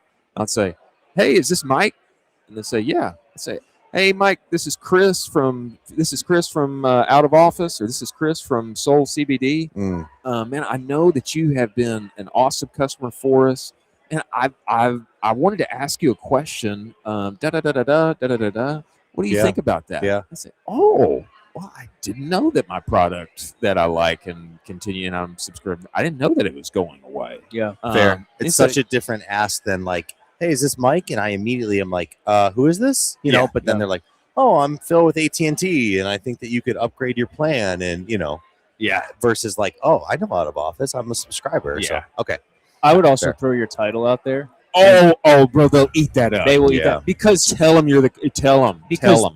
no one is doing it at that level where they feel so seen, and that's really what customers want to do, is feel seen and heard by the people at the top of the brands. Yeah. And if you can do that and say, hey, by the way, I'm the co-founder, and they're like, whoa, why are you calling me? I'm little old me. What is going on here? It's major like, bonus points. We value your opinion. We really want to know. Yeah, I agree. I would. There was one time where the customer basically said, like, "Is this like a joke? Like I can't believe like you would actually call me." Yeah, like, no, we're actually calling you. We value you. We want to talk to you. And so I think you'd get some bonus points out of that one for real. Very cool. And you'll get some juice from it, I think. Just being pumped up. Fire you up, bro. Fire you up. You'll be ready to get in there and get in the ring. It's just shadow boxing in between calls. Okay. Now, before you get out of here, Mike, I need just some thoughts from you. Just I'd really love some thoughts on you, brother. I love the Gypsy King. Ooh, all right, let's talk. And I does he have a future, or is he totally done now? Now that the Ukrainian master over there, what's his name? Usyk. Yeah. Usyk. I mean, he's got to be on the GOAT list. Usyk's got to be on the GOAT list. 100%. He's up there. Yeah, he's phenomenal talent. Does the Gypsy King have a chance at coming back and getting that thing? I don't know, because he's getting up there in age. He's old. I know, but God, is he talented, man. I mean, he's at least our age. I think he's like 30. I think he's late 30s. He's late 30s. Yeah. I mean, you got to love the fact that he was heavyweight champion of the world and his body looked like that. For sure. Right? For sure. Same. You For know, sure. like muscles don't win fights like skill does. Oh, So, yeah, I mean, obviously he is the the case. epitome of it. The fight I'd love to see is him and Anthony Joshua. I think that's going to happen now. Huge superstar. That's the fight that's supposed to happen next, probably in London. That'll be a massive one. Massive. That one I'm excited for. Normally, I would say Fury has the edge 5 years ago, absolutely. But right now, Yeah, I maybe actually not think I'd now, go right. with AJ now. Yeah, With a AJ's little probably bit more got youth. it now. I think youth is everything. Yeah. Youth is so important in boxing. Yeah, So- he's older. He's a little long in the tooth, but I mean, it's kind of like the same way I feel about Conor McGregor. I'd love to see him get one more. I'd love to see him just get one more big one. Just because. I'm so surprised they didn't put him on that White House card that they have. The UFC. I know, especially after his White House visit and all. Big miss. Kind of interesting. But well, man, we appreciate you coming on the show, brother, and we're going to be following along. And, bro, we want to see Soul and Out of Office and whatever the other secondary and tertiary brands that come up. We want to see them go up and to the right, and we appreciate you and what you do in the space, brother. I appreciate you guys. Thanks for Absolutely. joining us, All right. man. Let's wrap it up. And Mike, if you get out of here, the one and only Mike Lee, most dangerous man at Commerce Roundtable. That's true. By the way, That is true. the most dangerous hands He's still the most dangerous. at Commerce Roundtable. Oh yeah. Wow, man, we have had an incredible time here. I mean, Whoa, Chase Diamond, get in here, brother. Whoa, we got a Chase. big guest coming in. get in here, bro. Come on in. This is you. Yeah, this is come on you. in. Come on in this way. This is for you, Chase. This is for you. Here, grab these guys. And bro, everybody has got. Yes, we did. We did. And he did an incredible job. Everybody, welcome to the show. Main email man on the interwebs, I would the say one that, and only yeah. Chase Diamond. Yeah. And I will say this to start this thing out, Chase. Oh yeah, First timer. First time. I will say this, brother. You and your work have been a huge part of my career. Thank you. Yeah. Huge part of my career. Same here. Thank you. I appreciate Yeah. that. I was I had a good little brand going, and we had a nice little exit. I didn't really know what I was doing on the internet. Then I got agency side, and all of a sudden we needed to figure out email marketing, and we just convinced a client, hey, let us just do it for you for free, and then figure this thing out. And I convinced my boss, like, let me buy this course, and I'll just learn it, and then we'll go up and to the right. And anyway, it worked out. We started an email department. Let's go. And then, man, that was the genesis of everything that happened with Bruce Bolt for me. It turned out to be one of the fastest growing stores on Shopify. So cool. But all of that experience was based in that initial course that you released. So cool, man. I love to hear that. I didn't know that. Yeah. Amazing. Yeah, that's the case, man. Amazing. Well, hey, bro, we love Commerce Roundtable. Look at this. It's crushing, man. I mean, give us your thoughts as you're here, Chase, and you see everybody who's gathered. You got the awesome keynotes going on downstairs. I mean, this has been an incredible development over the years. Now you're here in Austin, brother. What do you think of all this? Oh man, that's insane. So I actually bought into Commerce Roundtable. I don't know if you knew that as Yeah. like a minority owner about last year. Yep, incredible. That to say, I didn't actually do anything for this event, so I can take no credit. But I lead with that so I can kind of give you some of like the inside scoop of like what happened. So I have like the details. I didn't do any of the work though. But Jimmy had pitched this idea to Nick Shack and myself, that we were going to come here, do Austin, and it was just going to be amazing. Like the ATX community was going to show up. Yeah. People from all over were going to fly in. We're going to have hundreds and hundreds of people. And Nick and I were like, yeah, sure. We'll see it if it happens. We'll see. Because last year, this time we did Miami. We had about 220 people, and we thought everyone was going to come to Miami. It's so cool. It's great. It's a vacation. It was actually hard to get people to Miami. Really? But I mean, he put 220 people in the seat last year, and this year there's 365 people here. Wow. He told us we're going to do 250, 300. We didn't believe that. We thought that was a stretch. And he actually oversold tickets. So Jimmy is the main man, the legend. Jimmy, man. Alongside Shaq, and then Madison and the team. So very cool to see it happen. I came here yesterday just as a person looking at it, and I was very impressed. Yeah, bro. I mean, me too. It was unbelievable. They were adding chairs downtown, down there. They added, I think, 50 plus chairs because they Yes. didn't have enough seating for how many people are coming into this. It's crazy. Unbelievable. And you have some of the highest quality people in D2C that are operating brands today, and you guys are putting that together. Just absolutely kudos to that. The coolest thing, and yeah, I'll say thanks, but for those guys that did the work. But the coolest thing was Jimmy texted me on Friday night saying that someone from Europe bought a ticket on Friday night, hopped on a plane on Saturday, and got here yesterday. Someone's here from Australia.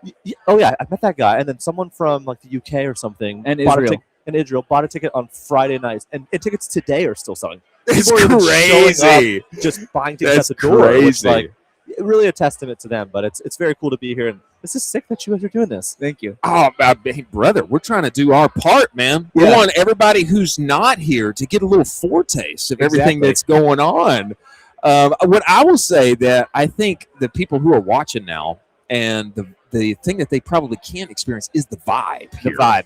The vibe is high. Yeah. Vibes are high. Vibes are high. And I think Jimmy, especially talking to him, coming here on setup yesterday and seeing the team put everything together, this is almost in some ways it's like an unconference because it's unconventional in the way that things are put together. And I know that's very purposeful. On Jimmy's side, there's not a giant room of tables for everybody to have one-to-ones, etc. that probably people don't want to be involved in the first place. There's a very intentional setup here for people to be able to, communicate, have real talk, real connection. There's a ton of events tonight. I think of all of the thought that the team has put into creating this kind of atmosphere where the vibes are high and people actually enjoy being there. Yeah. I think it pays off in dividends. And obviously, it's led to Commerce Roundtable going around the country now, with the workshops and all of the things. I think that all of that factors in, and it makes people, it drives feet here to actually come and get in real life. I mean, is that fair? Yeah, 100%. And I think the real measure of success, obviously, it's everyone being here, but the events around the event and people connecting and people going together. Like tonight alone, I think there's like 13 events. That's which right. is insane. And I think last year in Miami, we had maybe like 3 or 4 events. So trying to get sponsors and people to step up outside the event to just get people together the night before, the night of, tomorrow night. People are doing run clubs in the morning. Like they're just, I'm still sleeping for that. But I'm going to miss that one too. I'm going to miss that one too. Yeah, but it's really cool to be here. I rarely leave my house. I've got the 2 kids at home. Oh, yeah. I don't like to leave, but there's just something special about CR that made me want to be a part of it in the first place. And it's fun. It's so fun to get this energy to see people that you talk with online and you troll online. You have a great time bantering with online. Just seeing them in real life and just being able to like hug people and shake hands and just talk. I think if everyone learns one thing or meets one person, it makes the entire thing worth it. Oh man, absolutely. Absolutely. I've told this story to Colin several times, but man, there are certain like 5 to 10 minute interactions that have massively helped me in my career that happened at events like this. I remember the first time that I met Nick, and he referenced this yesterday. The first time that I met Nick, like outside of Twitter, I told him, I said, hey man, we're going to 40 million this year, and I've never been there. I have no idea what to do. Like, what do I do? And he said, well, brother, you need to get real good at forecasting. That's what you need to do. He's like, you need to go get this course. You need to talk to this guy. Go talk to Dave Recooch. And, he just laid it out for me. And, like, just a short interaction like that you could not get online, but you do get when you're in real life and face-to-face. And it pays off, and it means all the difference. And, I mean, we can, like, literally see that happening right now all across this room, even beyond the keynotes and such happening downstairs. I think that's incredible. Yeah, and we all kind of know each other. We all kind of follow each other. And someone over the past couple of days might have said something online that you have a question about, or an opinion about, and you're able to, in real time, while it's fresh for them and fresh for you, actually pull them on, like, hey, what did you mean? Or how would I apply this to X, Y, and Z? Totally. It's almost nearly impossible. You might comment on a post, and someone might be like, oh, cool, thanks, or here's a quick thing, or you might DM someone. Yeah. But it's a lot of work for you to DM them, and it's a lot of work for someone else to respond to you. And sure, you could try to hop on a call with someone, but we're all so busy and trying to get schedules to align hard. Where here, like, just the proximity is so important because you see someone like, oh, I've been meaning to catch up with so-and-so, or I want to ask so about this. And And everyone here, I think, is here for the same reasons, to network and connect. And for sure, no one's better or worse than anyone else. And you could teach me, and I could teach you, and then we could teach each other, right? I love that. And tell me, because you, I mean, I consider you and Jimmy to be the goats of email. There's been so many times where I've literally texted Jimmy, he's, which probably should have cost me like multiple thousands of dollars. And he's like, fair. He's like texted me back and like really saved my rear end and made me look smart.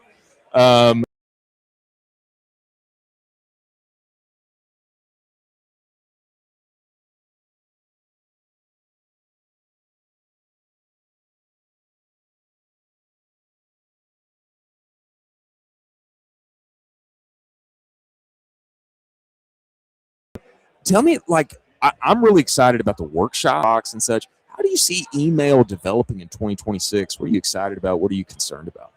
Oh man, it's so hard but so exciting. Like, there's so much stuff happening. Like, Jimmy and I live, breathe, sleep this, and it's still a hard time for us sometimes to like know everything that's happening because it's happening at such a rapid pace. Yeah. I think like the interesting thing, and again, I think everyone is probably thinking about this now, is like deliverability is so much more important. Oh boy. Yeah. Right? Like, totally. That's something that we've all known, but for a long time, because it was easy and there weren't issues, kind of took a back seat. Yeah. So obviously that's first and foremost. I think with some of the cool AI tools, technology, etc., the ability to finally do the personalization that everyone's been alluding to and talking about for a long time is more or less tangible than ever before, right? We've known that this was a thing for a long time, and a lot of us have done it to a degree. Yeah. But it's been a lot of manual work, building segments, and then creating different content. Now it's like almost so easy that it gets a little bit overwhelming of like, where do you focus and how do you do it and where do you start? So I think it's really understanding, like, what is that? The Pareto's law, like the 80-20. Like, what are the 20% of the things you're going to have to do to drive 80% of the results? And it's really, at the end of the day, to make it very simple, it's like deliverability and personalized content. It's that easy. Everything else just falls into place as it's supposed to if you could do those two things. Wow. Well, man, we appreciate you coming. Looks like we've got a video. We've got a video problem to figure out. Yeah, we'll figure it out. Brother, we appreciate you coming. And, man, we love what's going on at Commerce Roundtable. Appreciate Thank you for joining us. We look forward to having you back, brother. Oh, yeah. Sounds great. Thank you. Do it. Thank you, man. Oh, there we go. Look, we're back. We're back on the side video now. That was crazy. I don't. Yeah, we let me fix this one. Let me fix this one. We appreciate you joining us. Yeah, we've got this second one. We got this second one.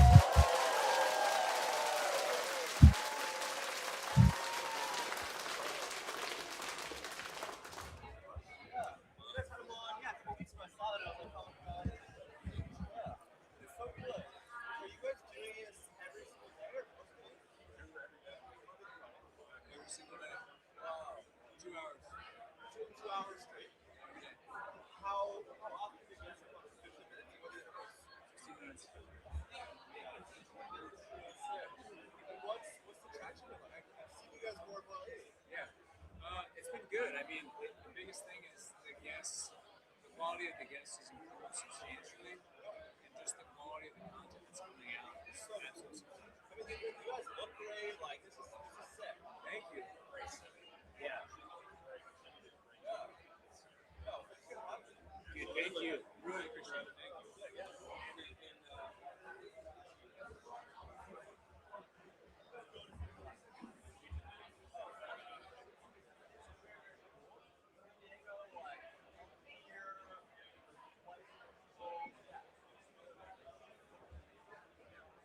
Hey, we're off air right now. What do you want to do? Yeah. How do you know? I'm pretty sure. No, we're not. We're live. Oh, we're live. Yeah, we're live. Still live. Keep going. All right, we are still live at Commerce Roundtable.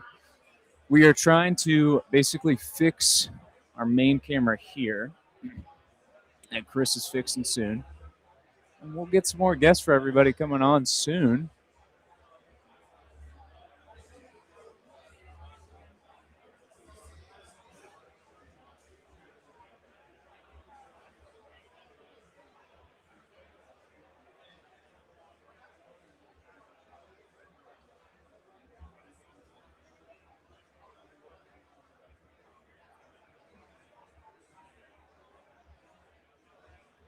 I think this does look better.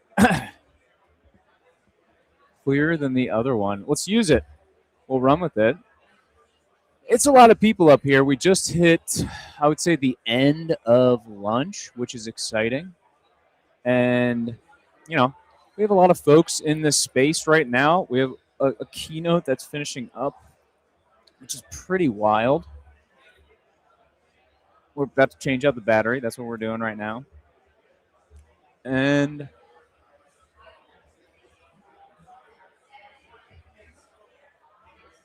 Carson, do you want to show off the room a little bit for the people? Show off the room a little bit for the people? Do you want to show off the room a little? This room.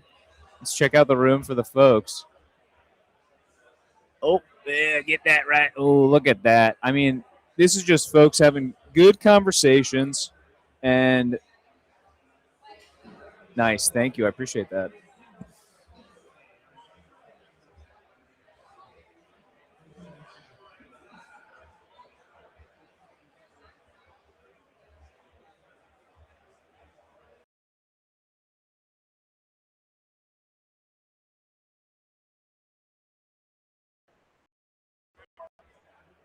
Okay.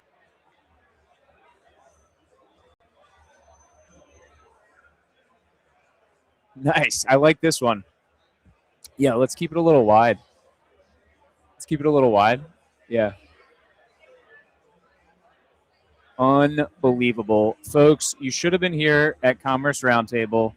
It's been incredible. We had some amazing guests on the show today so far, and we've had some great conversations. I mean, just incredible founders talking about the incredible stuff that they're doing, and you can only do it in person here at Commerce Roundtable Live, which is unbelievable, and it's some of the best content in the game.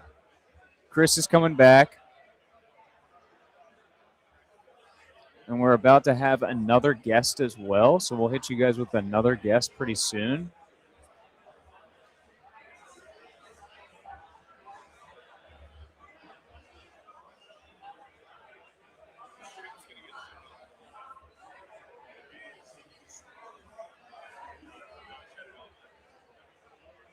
Oh, a little switcheroo. I'm getting moved around. I'm moving this way now.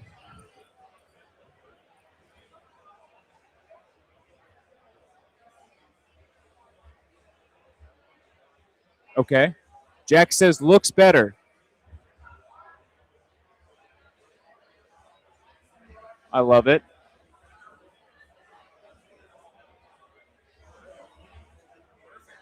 Great. Amazing. We figured that out. Chris is coming back in. He's right behind. Oh, look at him. He's right back there. We have 410 viewers right now. If you want to say anything to them. We have what? 410 viewers. If you want to say anything to them. We love each one of you. I was just talking about the fact that we've had incredible guests on so far. We have. I mean, we have. Just think of the caliber of people that we have talked to today. How many multiple millions of dollars they have moved on the internet. Yeah, yeah, close to. I would say. I'd say close. You want to in here, billion. Kevin? Come on, Kevin. I'd say close to $1 billion. Get in so here. Far. But Kevin, you got to tell the good people on Twitter that you're on right now. I'm on? Yeah, you got a live tweet it right here. Tweet it right now. Tell everybody you're here. We got Kevin coming in. Oh, Kevin. you know what? This is flipped. It is This flipped. is flipped. We're hanging out. Let me get some people on here real quick. Get some For sure. people Yeah, on Kevin, here, brother. give people the context for who you are, what you do, what are you all about. Yeah, so and how we know each other. Yeah. Oh, There's a great story Ooh. there. But tell people You gotta tell read people it first. tell You gotta people read you're it on first. here. Yeah, let me get people on here. Everybody's got to know the Kevin Hewer story. What are you drinking? What are you drinking? Ketone IQ. Shout out Michael Brand. Shout out Michael Let's Brand. go, Michael Ketone Brand. Friend of the show. I actually Friend of love the show. Ketone IQ. I used to take Ketone IQ before I go on a Yeah, run. we've Oh. had 5 today. No. I mean, No. I was wondering how you guys are getting past this day. You guys have been talking nonstop. For like Nonstop. Do y'all need a drink? Do y'all need me to get y'all like water or anything we before need we get into we it? need your story. We need is your what we story. need. That's Story. what fuels us. All right, story. Yeah, so I'm Kevin Hewer. Yeah, I run a growth paid media agency for D2C brands. I'm taking pictures. I'm just zooming in a little bit. Zoom. I'm just punching us in a little bit. Yeah. Yeah. I And what do you specialize in? I specialize in paid media. Specialize in paid media. I've been doing media buying for over 5 years now, and spent over $50 million in profitable ad spend across Incredible. Meta, That's a Google, couple TikTok. bucks. Just a few bucks, That's a bro. few bucks. Just a few It mils. is. It's just a couple bucks. A couple That's cents. crazy. No, thank you. I Yeah. appreciate it. Yeah, I mean, let's talk about us because Let's talk about us. I've known you guys for a while now. That's true. I've actually met Colin. So oh my god. So Colin comes from some triple whale back in the day. That's where we met. And oh man, I got invited to what was it? Y'all had like a little secret event. Oh yeah. That happened. Maybe a couple of those. The white. It's not the white whale. What was it called? It was. That was Was it. it called Blue the white whale. whale? It was the Blue blue whales. whale. Blue whales. Blue whale. So that was exclusive brands doing over a certain revenue threshold. I think it was. It was a lot. Should I say what it was? You Or can say it. Yeah. I think it was over 5. You had to be over 5 to get You in the room. had to per be over year. 5 to get into the room, and so you knew when you were talking to a guy and he was like, "Hey, this is what I'm doing." You knew, Yeah. "Hey, this guy's legit," for or sure. else he can't get into the room. Exactly. So I had no clue So- what I was doing in that room. But well, you wouldn't have made it in if you didn't belong in. Yeah, you belonged in the room. well, that was actually my first event. That was my first event in Austin. That and was that's- your first one, That was bro? my first What event. an unreal first event. What an No, it was unreal so fir- scary. That was It was a- so scary. That was a great event. Too. It was so cool. It was so cool. Yeah. And I met so many cool people. They actually had me do a fireside chat, which transparently I came to the event super hungover, had no clue what I was talking about. I remember. Yeah. I remember this when you were talking. So what's Who were funny you on up there with? with what is his name? Curtis, right? No, Connor Rolane. Yes. Was that Connor Rolane? He was with Pretzels or like Yes, he was. was. He was with like a whole different company, I and totally missed that. I told him that morning. I was like, dude, I'm so sorry. I had a really fun night last night. I actually didn't prepare anything. And he's like, dude, I got you. He's like, I got you. And he like showed everybody this amazing sheet, which was like focused around Aimer and profitability on ad spend and how you can scale. And everybody was mesmerized. And I'm over here sitting there. You know, at the time I was working with Iron Neck. Yeah. I was just showing. I mean, I was just standing there, really, and he was showing them this information, this amazing sheet, and I'm sitting there nodding my head like, "Oh my God, I am in this room right now with," and I'm standing in front of all these people, and I mean, like Nick was there, I think even Taylor was there, everybody was there. Yeah, I let me just interject here. I think you're sandbagging yourself a little bit, because I remember you giving that talk, and I remember you having like helpful, insightful things to I say. appreciate it. Absolutely. I appreciate it. Yeah.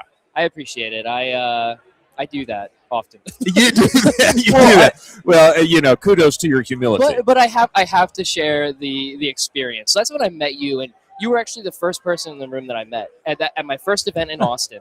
And you were just so down to earth, and your opening at the time was that an Aura ring, which I'm still wearing one to this day. And we connected on that, and I mean, Colin and I have seen each other at events, like crazy over the past 5. How many years ago was that? Like it's 4, a while. 3? 4 or 5 years. So it's been a while.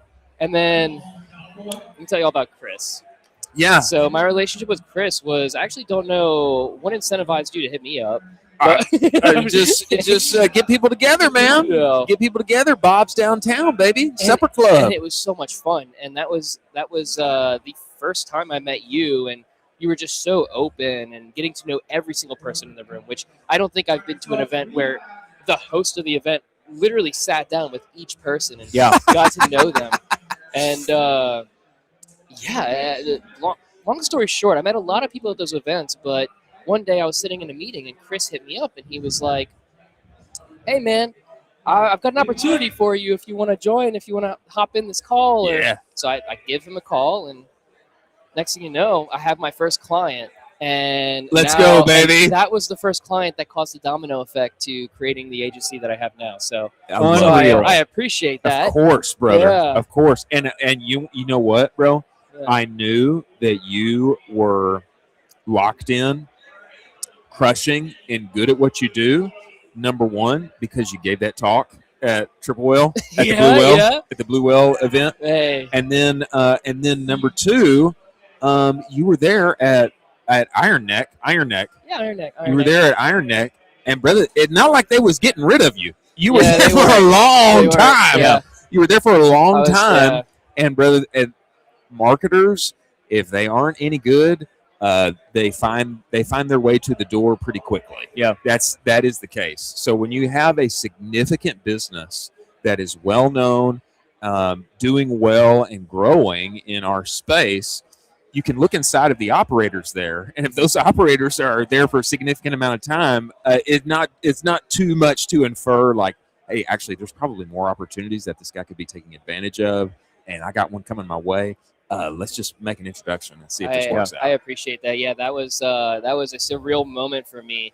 Definitely a domino effect into where I am today, and I deeply appreciate that. Yeah, Iron Neck. I loved Iron Neck. Iron Neck was a challenge. Oh, I bet, bro. And now I'm running ads for fashion, clothing brands, women's fashion, baby fashion, stuff like that. Let's go. Way different game. It's a pretty different game. What was that transition like? I mean, for Iron Neck, it's a very, I wouldn't say niche product, Niche but is there's right. a very specific audience. Very specific. For who you're targeting, and now you're kind of running with everything under the sun now. Yeah, it was very different. Iron Neck is a $400 AOV. Yeah. Right? Just a few bucks and change. Yeah. Yeah. Just a few pennies to put together. Not an easy decision No. for people to put together. And I was running like paid growth for them, so growth marketing, and it's a long process between when someone first sees an ad for Iron Neck and when they actually purchase. Oh yeah, I can only imagine. Man. So yeah, you're right. The transformation was insane. Yeah. When I had brought on that first client, it was life changing to me. I scaled their account very quickly because you go from having to educate an individual for so long, to just boom, look at that. They'll purchase a dress right here. So wow, it was a big game changer. Yeah. Applying that to other brands in the industry was it was different. It was just things didn't operate the same. Yeah. There was a big learning process for me, and also, to be fair, this level of imposter syndrome of I'm running ads for women's fashion. I don't know anything about women's fashion. You know what I mean? Yeah. like I'm selling this neck strengthening product. Yeah. And so, yeah, it was a big change, and there was a huge adaptation period that I had to go through. But what I will say is, it's easier. It's a lot easier to move large SKU products that many people can purchase, as opposed to a single hero product with a high AOV that really just applies to people being reactive to their health. And so it's a big change, but it's a change that I truly do enjoy and did enjoy learning about and adapting to. And, well, Gavin, I guess my question is, do you think we'll ever get you back? Like, will you ever come back to a dinner again? Coming back tonight. All right, let's go. Let's go. Let's go. Yeah. I would just like to say, for the good people, like, hey, great story from Kev here on Supper Club 1.0. Also, we were just reminiscing how Paul from BK Beauty was telling everybody about TikTok Shop at that same supper club several years ago, and everybody's like, "Wow, TikTok Shop? Really? What is this? This is new." Yeah, this is. Are you sure? I remember that, yeah. Should I foray? Obviously now. BK Beauty crushing. It's crazy. It's crazy. All of the little nascent form things that happened there that they grow and bloom over the years. There were a lot of really good conversations that happened at those dinners. Yeah. Those dinners were definitely a highlight of my life, and I think honestly a highlight to D2C, highlight to Austin as well. Let's go, baby. Let's go. I moved to Austin, and 4 or 5 years ago, and it was kind of the peak to move here and be in DDC at the same time, because you kind of did the same thing. You moved here, and then you were here while it was booming. We had Triple Whale throwing events. Chris was throwing events. Agencies were sponsoring. Like people were going to these things. And it kind of willowed down a little bit, and I can't wait to see that come back up. I see what you guys are doing right now. We're back, baby. And we're back. The conversations that are happening here today are very much so. Oh, we got to get us back together. Totally. So D2C is back. Ecom is back. Ecom 4.0, rise of the underdog, age of the Superman marketer, age of the one-man marketing team. Age of AI. The age of AI. Yeah. Claude's been brought up a lot by really, really big founders today. It has, Oh, for sure. really if you big. go downstairs and like go watch the speakers, look around you at these tables, and I mean, you guys are up here right now, so everybody's clotting. Everybody's got a coding task going on right now. Yeah, that's incredible. Wild. Yeah, it's really weird to see. It used to be Shopify. People would like flash their Shopify accounts. You know what I mean? Like, I just made 10K. Sort of flex. It's a little flex. Yeah, look at my screenshot here. Exactly. And now this is my Claude task. This is my co-work This task. is my co-work task. flaunting their Claude. Yeah. Well, man, I look forward to hanging out more tonight. Absolutely. And more events and suppers to come. And brother, we're so happy to hear you crushing. Yes. And we look forward to doing more together, man. Absolutely. I appreciate you guys. For sure. Appreciate you joining, Jack. Let's clap us out here. Clap us out, boy Kevin Pure. Thank you for joining us, brother. We look forward to hanging out more tonight, man. You're the man. Boom. Wow. Incredible happenings here. And She's coming in. We have the one and only Sarah Levenger, who is Right off the coming back in of here that. right now, right off the back of her talk. The good news is I don't know what she talked about. I don't know what she said, because we want her to talk to you guys about what she just talked about. I mean, she can't reveal everything, you know. She'll try. I mean, we'll try. We'll try to get it out of her. We'll try. Her mind share is worth many thousands of dollars. People pay for it all the time, and they should. And we're welcoming her to the show right now, the one and only Sarah Levenger. Sarah, get in here. Get inside this show. We have been waiting to make this happen. Wow. Sarah, welcome. You're live So nice. and in living color all over the internet right now. Oh, we're live. Okay. All right. I'll try it. Now, Pull it together. you already pulled together like you are always. Oh, you're so kind. The ever so smart Sarah Levenger. You're in from Colorado. I am. Yeah. And you flew in. We need to get your mic a little bit. Sorry. There we go. Is that There better? we go. Nice. This is like broadcast style, you know. I should have gotten to sports. I feel like that would have been a good place for me. It's a great place for psychology. Oh my Sports psychology. there's all so the much correlations psychology there. This is technically a sport, though, don't you think? Yeah, D2C? exactly. Yeah. Exactly. Yeah. Like Yeah, sport of basically a sport. business. Exactly. Yeah. Sport of business. I feel good about it. Now, Sarah, you just got off stage downstairs. I know Came you running can't. up. I know you can't reveal everything, but for the people that weren't with us, what was top of mind today? What were you bringing to the stage? What was hot on your front burner? Talking to the good people of Commerce Roundtable today. I feel like I'm a little bit of black sheep in D2C because I just want to put cat memes in all my videos, and I'm like, That's fair. I just want to like take it down for a minute.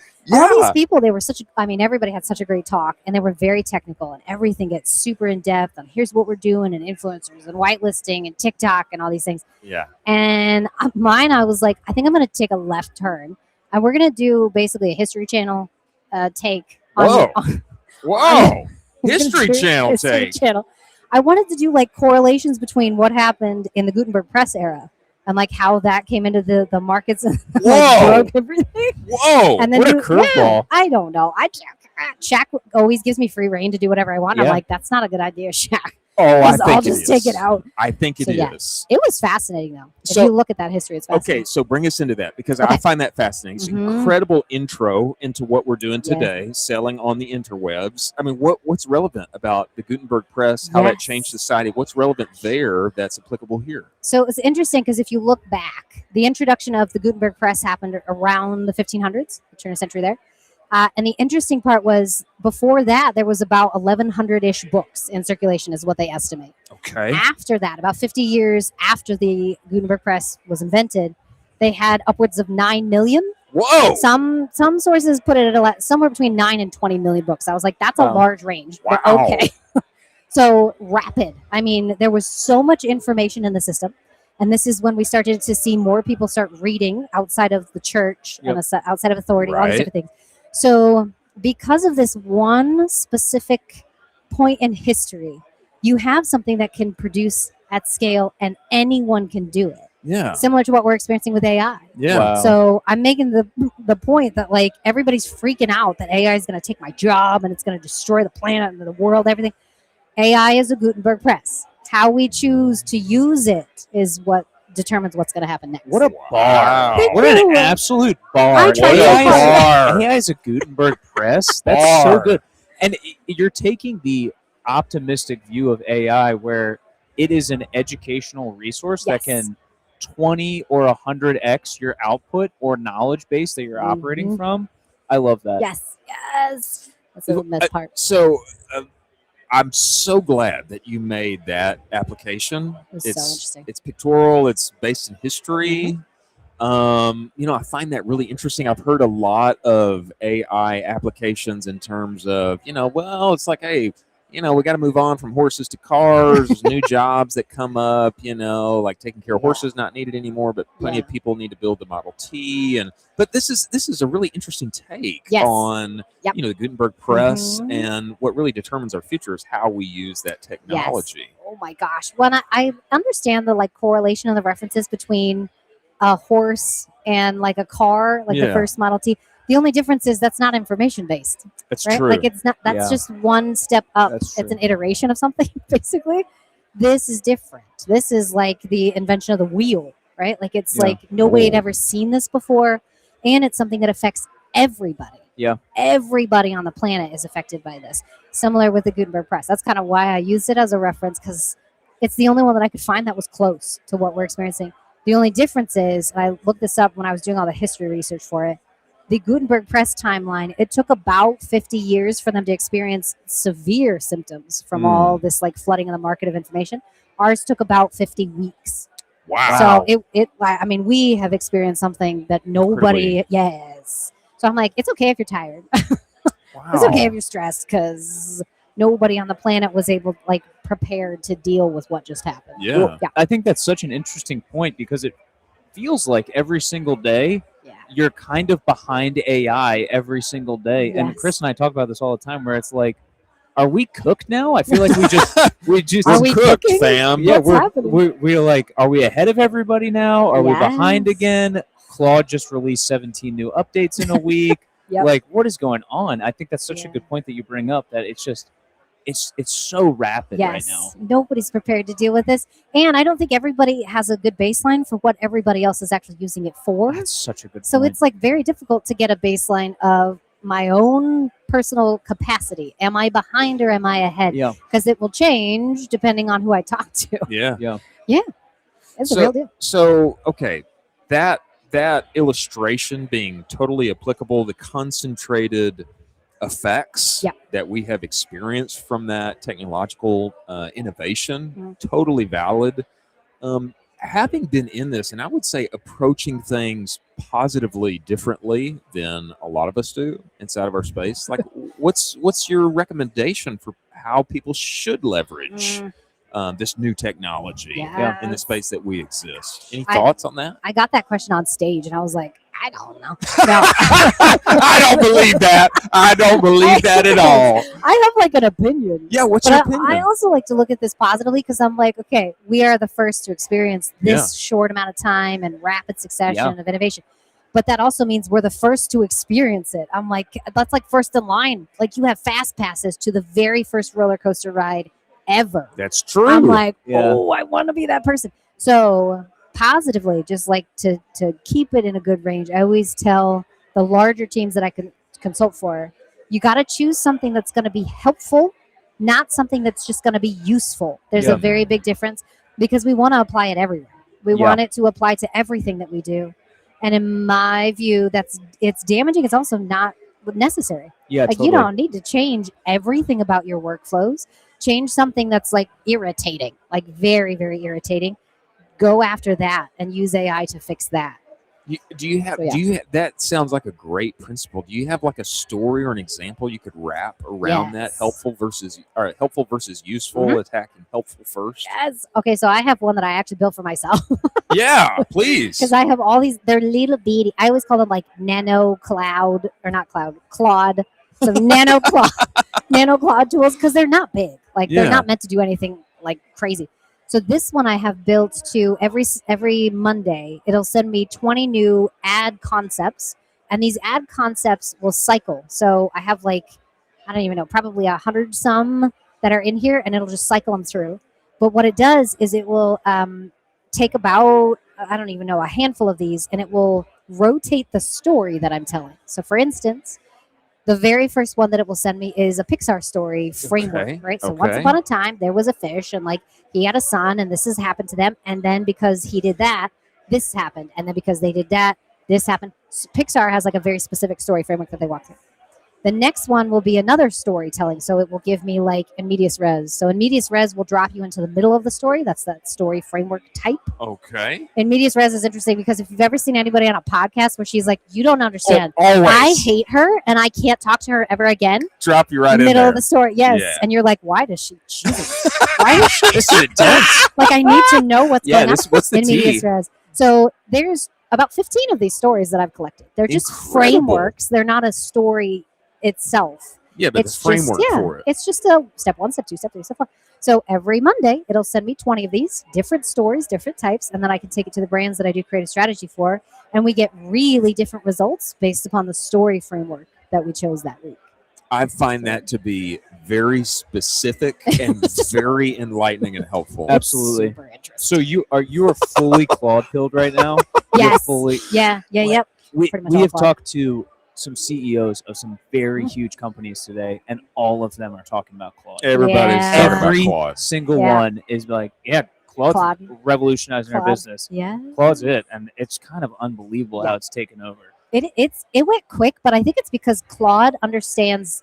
They get the game. Like they understand they what they were do. supposed to be doing. Because I think chat was like, we're just going to get better at some of the things we're already good at. Yeah. And the customer base was like, okay, no, that's not going to be enough. I need it for images. I need it for this. I need it for that. Claude also uses Claude to update Claude. Yeah, which is crazy. So it's just getting faster and smarter and smarter and smarter. And so, yeah, I don't think you're going to hear much about anybody else, with the exception of Gemini, because Gemini can do images better than Claude can. But even that, I mean, they just launched their design something or other this week. Yeah. I'm like, I think they're going to take over that too. And then They did. They launched the Claude design thing, and then the like Friday afternoon kind of like not even an announcement was their integration with Canva and what they're doing with Canva. What? I was actually more excited about that one than I About the was Canva Claude one. design. I agree. And then, we covered it live on the show, and then I was like, Chris, you need to check out Figma stock because it's getting destroyed right now. Destroyed. And Claude just one-shotted a company Yes. out of an industry, basically, by just a simple update. I think they're going to continue to do that over and over and over. I don't know who they're coming for next, but somebody. Well, it makes me wonder, do they just end up dominating enterprise, kind of prosumer or whatever the right terminology is? Do they just dominate that? And maybe they don't outgrow chat in total usage, but it just seems like they are so focused and doing the right things, continually shipping, and thus it's become kind of like the default choice over the past few months. Yeah.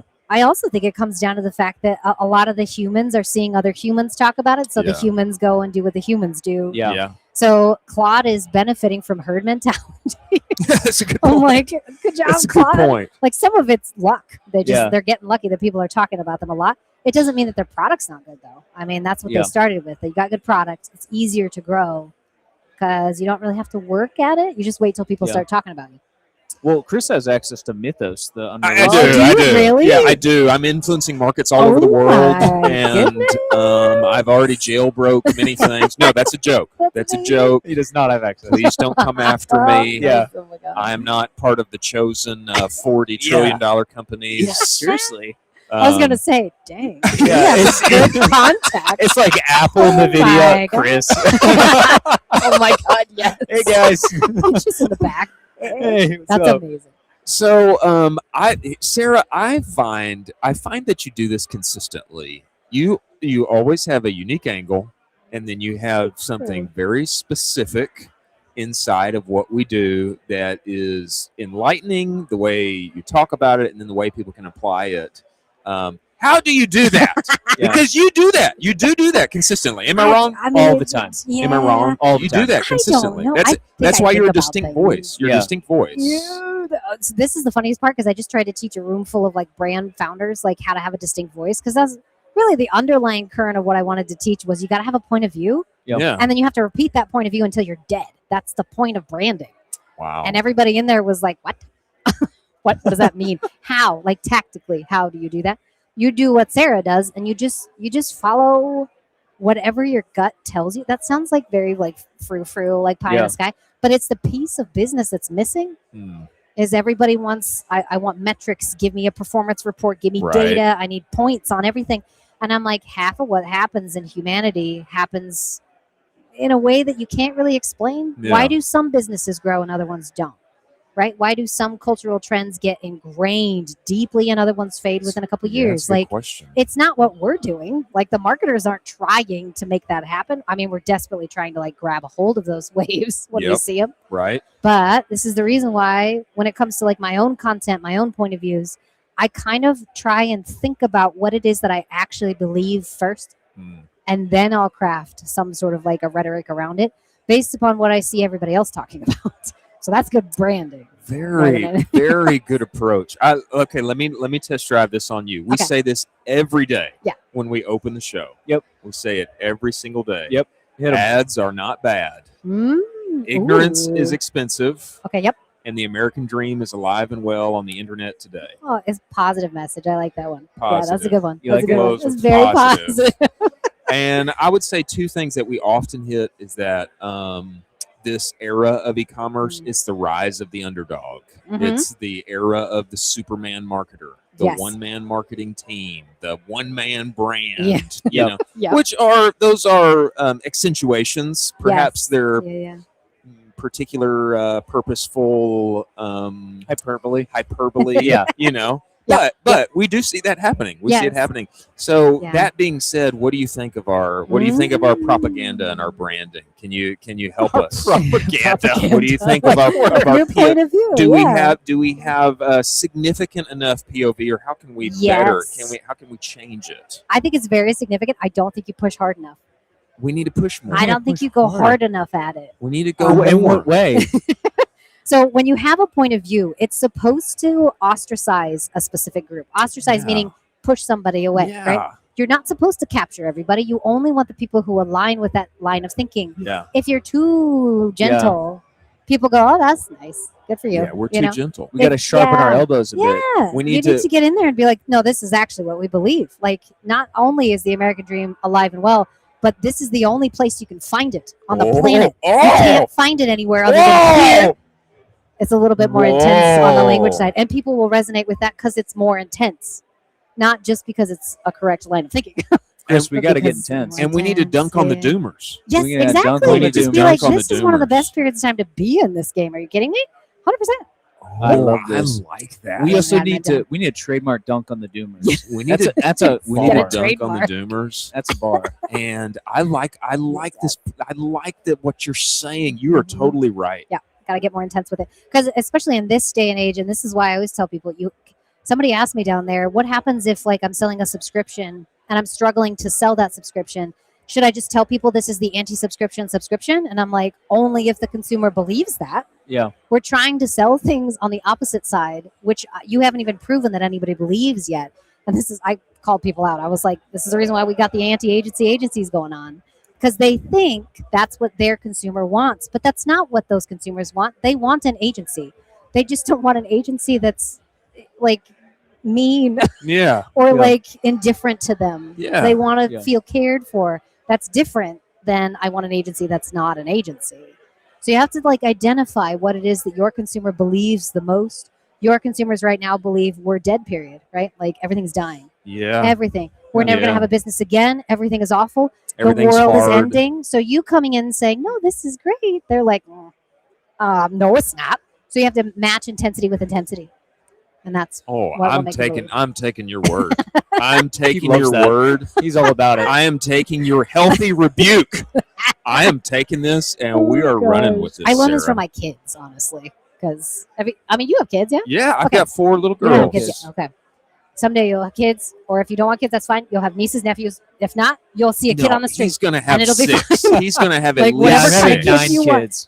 There's kids out in the world, and you will notice that with kids, if they're coming in, they're just losing it. And the mom comes in and is like, "It's okay, calm down. It's okay. I don't know why you're upset." They'll lose it more. Yeah. They're like, "You are not hearing me, so Yeah. I'm going to escalate it." If the mom comes in and is like, "Listen, like we got 2 seconds to get out of this freaking house. Like you got to get this done right now." They'll Boom. listen a little bit closer. You got to get your intensity one level higher than everybody else, and that's it. I am. Can't go higher than that though, because then it starts to sound like authoritative language, Yeah. and people don't like that. People don't Sweet like spot. that. You got to get a sweet spot. We got to be right under cult. Right. Is what you're saying.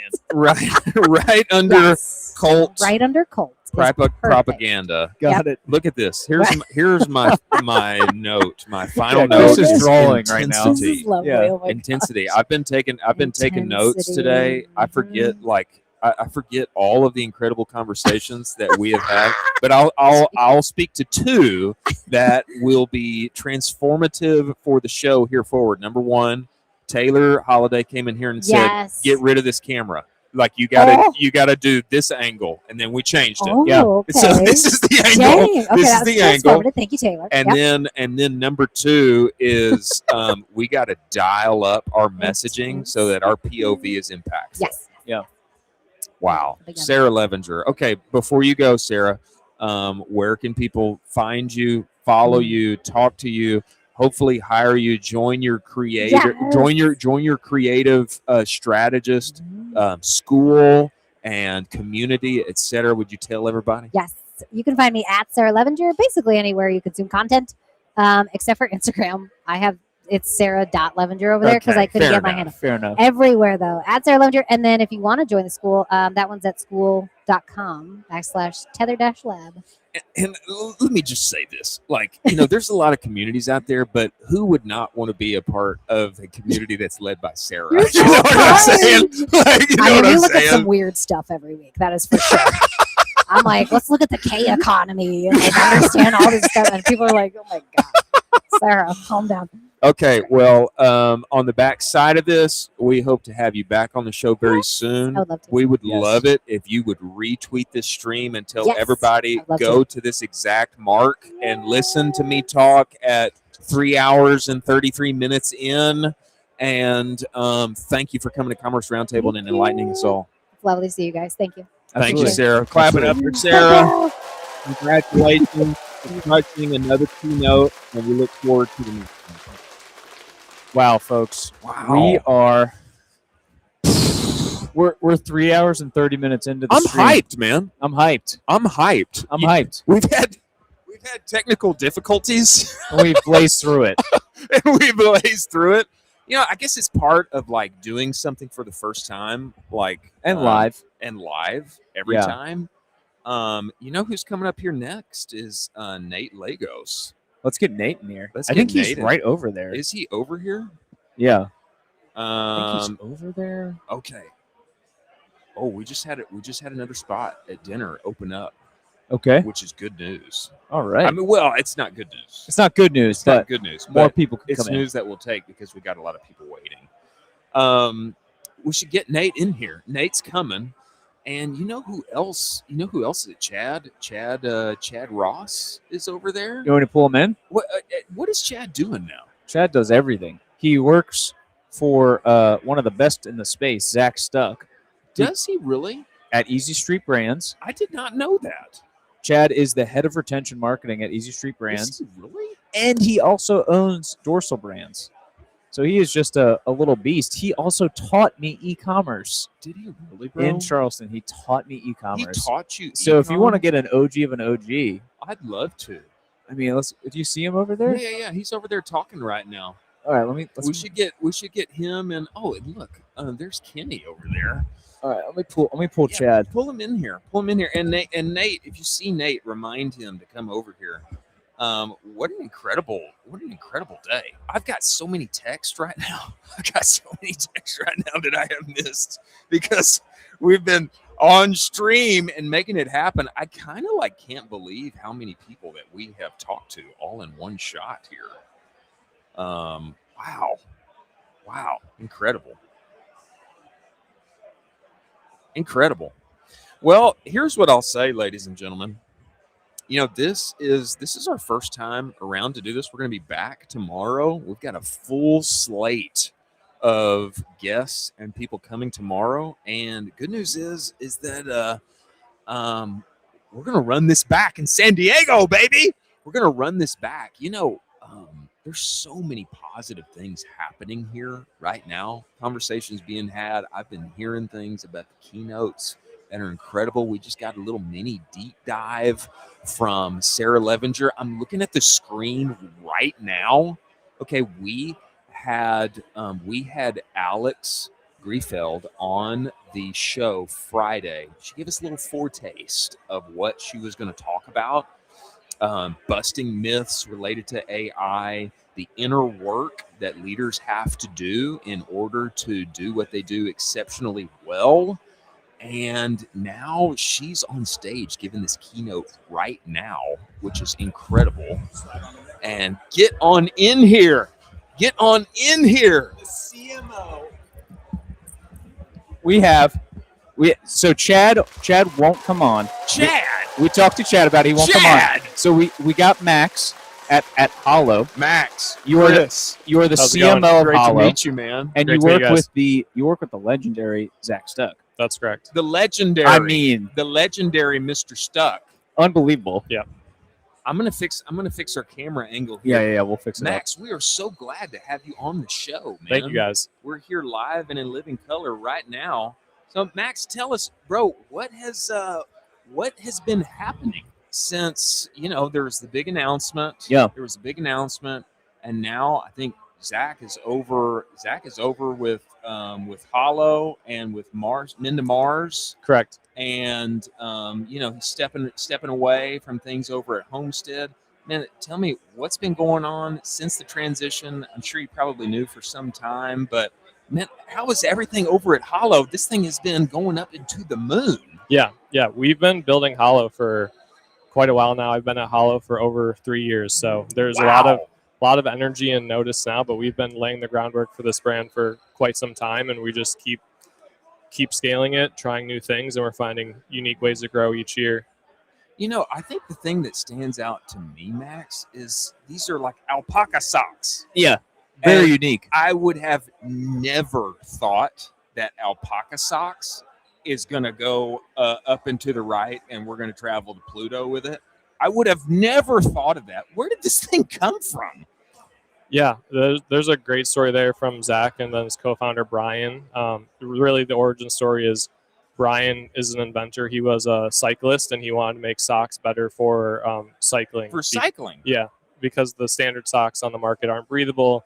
They give you blisters, and those were like the main issues.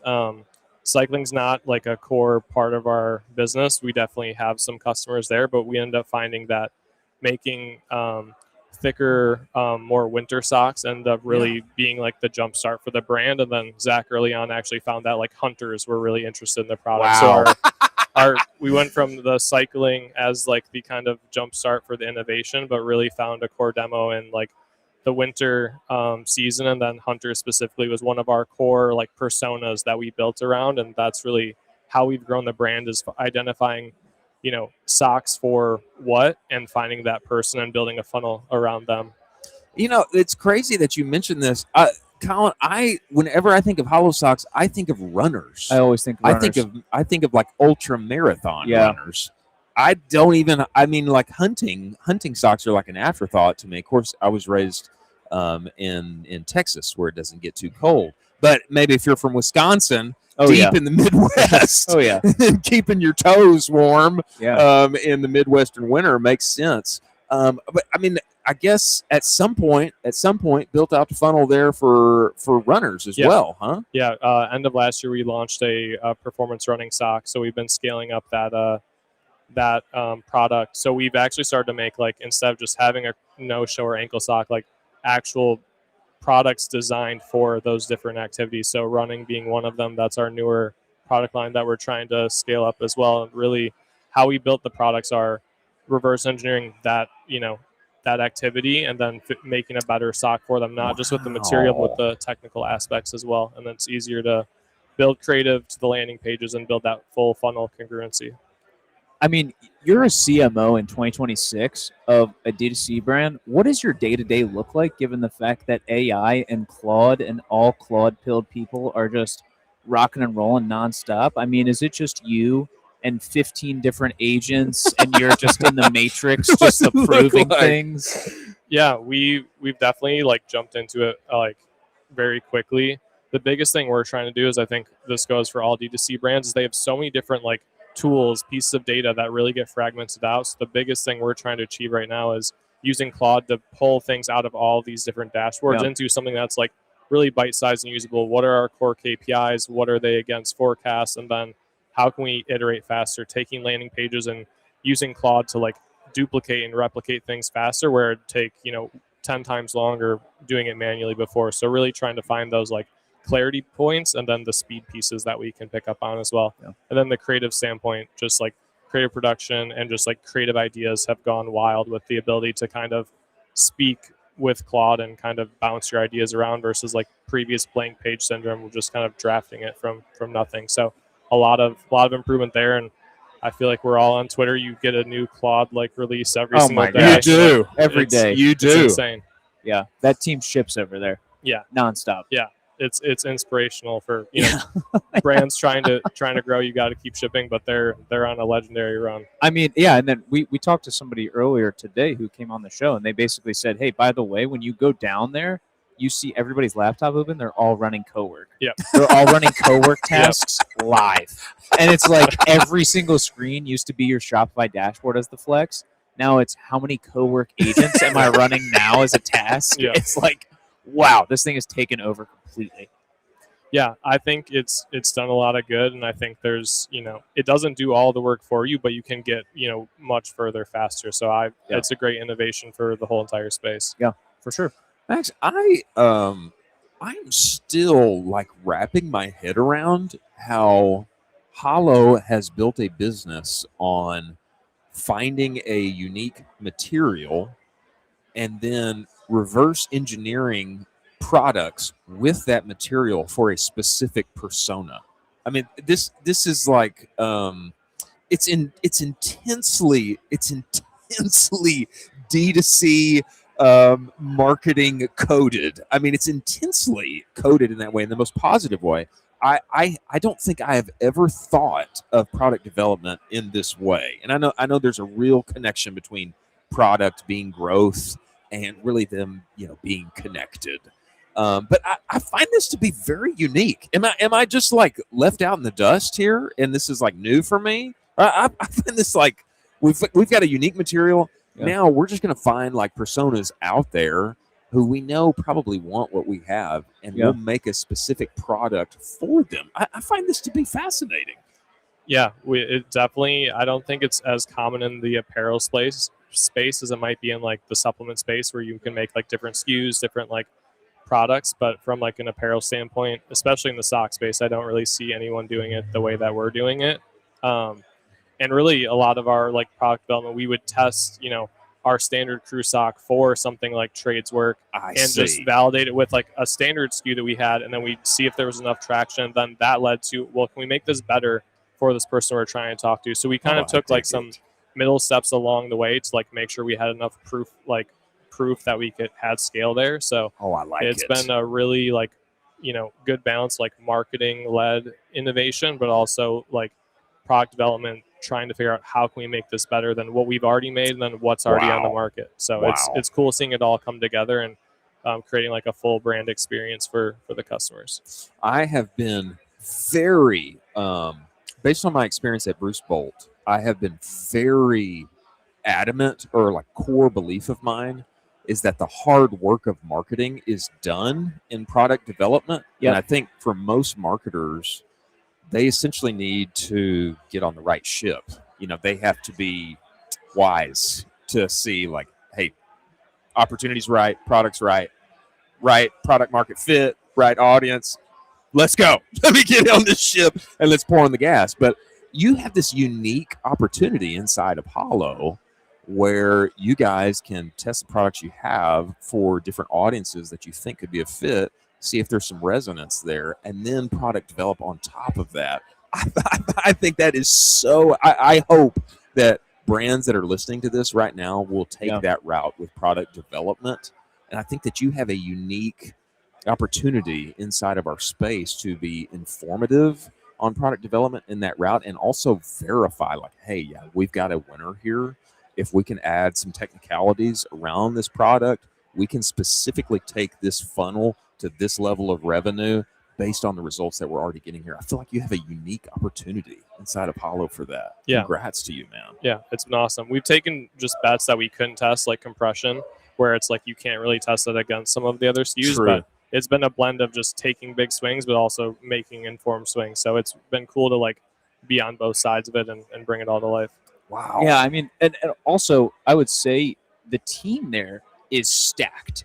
Like you're talking about, you got Zach over there. You're interacting with Chad all the time. You're interacting with Jacob Sappington. You guys have basically made an Avengers level threat of a team. What is it like working with those guys every day? What are you learning, and how is it like when you talk about A players in the space, those are the guys that you think of where it's like, these guys are A+ players. This is for sure. Like, what is it like working with them? Yeah, I think it's just like the quality of the ideas, and then the willingness to just like go out there and ship. Like it's, as a growing brand, it's hard to get outside of your comfort zone and just like go take big swings and try new things. But how we've grown Hollow is like changing our offer, just taking massive swings that, a lot of times feel like, is this the right move? But when you have the support of all the different teams that can bring it all together in a really quick manner, we've overhauled the offer on our site multiple times in like 24 hours. And it's like a big, a big task that we've done, but it's like retention has to jump in, email, SMS, website has to like put all the pieces together, update the landers, new creative, like having that strong of a team that's lean and quick to pull these things off is really like another layer and just an advantage to our growth. Wow. Unbelievable. I love it, man. I love it. Yeah, that's getting the inside on Hollow there. Yeah, seriously. Overhauling your offer and how everything that plays into the website and retention, et cetera, in 24 hours is significant. That's a nightmare for teams if they don't know how to do it. That's unreal. Wow. Well, we dig it, Max. Well, man, what are you excited about with Hollow in 2026? What's to come? Anything you can sprinkle on us about new personas or product, or not that you got to give, go full open kimono here, but anything you're excited about in 2026? Yeah, we're having another great year of growth. It's really just building on all the momentum. We're going deeper in the funnels of trying to create just more cohesiveness across those. We recently launched a compression ankle SKU. So our compression socks have done really well for us. So we launched a new SKU not that long ago that's taking off. So we're finding even different pieces in like more of a specialized sock market that's like has a ton of growth. So adding other styles that aren't completely net new cohorts, but that's been a great addition to our SKU count. Fantastic, man. Fantastic. Amazing. Max, are you on Twitter, bro? I am. Do I follow you on Twitter? I'm not sure. I don't tweet that often. I'm kind of the I'm man a behind the scenes. I want to find you. What's your at? Max. Yeah. ORR. Yeah. LLOYD. Oh, I do. I There we follow go. you. Yeah. I got you, bro. Yeah. Not Okay. not a lot of tweets, but Okay. Well, your next tweet is to retweet this stream. Yep. Go find us and tell people to move forward to 3 hours and 35 minutes. perfect. Will I you got do it. that? Yeah, I got you. Appreciate you guys. Max, appreciate you coming on the Appreciate show, you, man. brother. Thank you so much. Appreciate you what you're doing inside of the show. We look forward to having you back. We're going to clap our boy out. Thank you. Max, you're the man, bro. You're the man. Thank you, brother. Boom. Wow, we are rocking and rolling, folks. I mean, this is unbelievable. This is a great day. This is a great day. This is a great day. We're still here. We're still alive somehow. Can we just review like who we have had on here? Let's just go through it real We quick. had Sarah. We had Max, CMO of Hollow. Oh my gosh. We had our boy Stephen Borelli. Yep. We had Kevin Hewer. Yep. We had our boy Colin McGuire. Yep. We had our boy Dean Ginsberg from Winback. Mm-hmm. Had Taylor, Aaron Warshawski. Yeah, Ben. Yeah.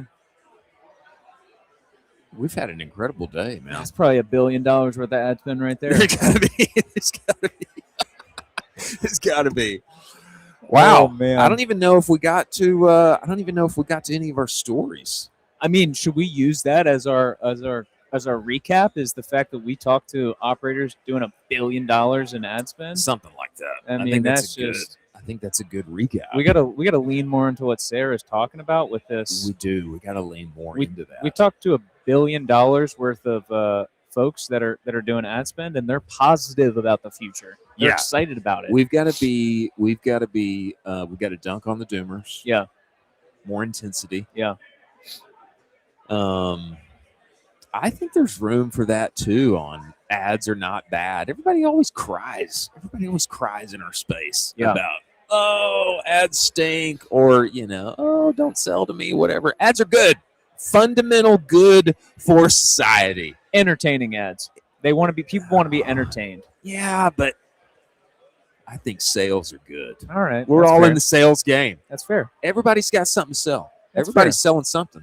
Everybody's always selling something. If you're on the brand side, you are in sales. That is what you are doing. Everybody is in sales. Everybody's in sales. Agencies are in sales. Software is in sales. Brands are in sales. They're fundamentally trying to create increasing infinite amount of sales. Brands are in sales. Yeah. Ads are not bad. It's what we're all in the business of. Yeah. Totally agree. No crying in baseball. No crying in baseball. There's no crying in There's baseball. no crying in baseball or D2C. No crying in D2C. We need to match that Shaq intensity. here talking about Shaq. guys. Bad versus good. That's amazing. Oh, this is our boy Max. Max is downstairs. Yeah, downstairs Max talking about Sturtevant. copy. I want to hear that. Yeah. We've got to get them on tomorrow. We Let's need to get get 'em on. Max and Alyssa on tomorrow. Yeah, we should get Max on tomorrow, and we got to get Brock on tomorrow. Looking We got to jacked. get Brock here. Looking Brock's jacked. jacked. Well, what a good day. Huge day. Day one. Should we wrap it here? We are at 4 hours. Let's No, wrap it. we're a little early. It's 3:52. Okay. It's 3:52. What do you want to do? I think we should probably go ahead and call it. Let's call it. Folks, tune in tomorrow. We got another banger tomorrow. We're going to have more guests tomorrow. We haven't even tapped into all of the people that are in this room right now. No. And we're going to have even more for you tomorrow. I say this. You should have come to Commerce Roundtable. We're gonna try our best to cover. You should have come. To You should cover have come. everything that's going on. But really, I mean, this event is unbelievable. The weather turned around, and it's so refreshing It's now. so refreshing. It's great. The vibes are high. Vibes are high. The food's delish. I mean, we're just rocking and rolling. I've yet to eat the food. I want to eat the food. I've seen the food, so I can kind of tell it's delish. I've yet to eat. We've food got as a well. dinner. We've got a dinner coming We up. got dinner tonight too. Unreal. I think we should go. We did have 2 spots open up. We need to finalize dinner and get over there and create the best experience tonight. And I think we're going to be out. I don't think we're going to bed early tonight. No, not going to bed early. Is that fair? That's fair. If you're in Austin, Texas, you should come find us. Come find us. You should. And I wish that you were here. Wish you were here. wish that you were here. I do. I do. I wish that you were here. Seriously. We did put out the message over the weekend. Give in to the FOMO. I mean, give in to the FOMO. We're telling people, if you want to learn from the best in the space, you have to come into these rooms. Yeah. You're talking to guys that You are do. doing 8-9 figures annually. Yeah. And they're just mastering it. Yeah. I promise you, the problem that you're dealing with in your business, they've probably dealt with it. It can be solved here. It can be solved within this room and these 4 walls. I Yeah. can promise you someone has ran into your problem. Yeah. And they've solved it. That is absolutely the case. Yeah. That is absolutely the case. I just saw our boy Brian Unreal. come in here, Brian McDonald Unreal. of OPA. Yeah. OPA? Yeah, Opus. yeah. Yeah. This is where you want to be, ladies and gentlemen. Absolutely. Get inside the room. There's an old wise saying, you drink with a man, he'll tell you what he knows. And there's a lot of knowledge inside of this space. You spend a little time, share a little beverage, and get what you need to know up and to the right. Absolutely. That's the move. Well, do we count this a success? I think this was a great first day. Oh, yeah. Great first day. And we'll be here tomorrow. A couple things that I would love for us to get on tomorrow. We need to be able to see the comments while we're on here. I think Taylor gave us wise counsel. We'll just rock with this guy. Yeah. And then I think tomorrow we need to get camera number 2 facing outward so everybody can see see what's happening. See what's happening in the room so we can give some atmosphere there. Yeah.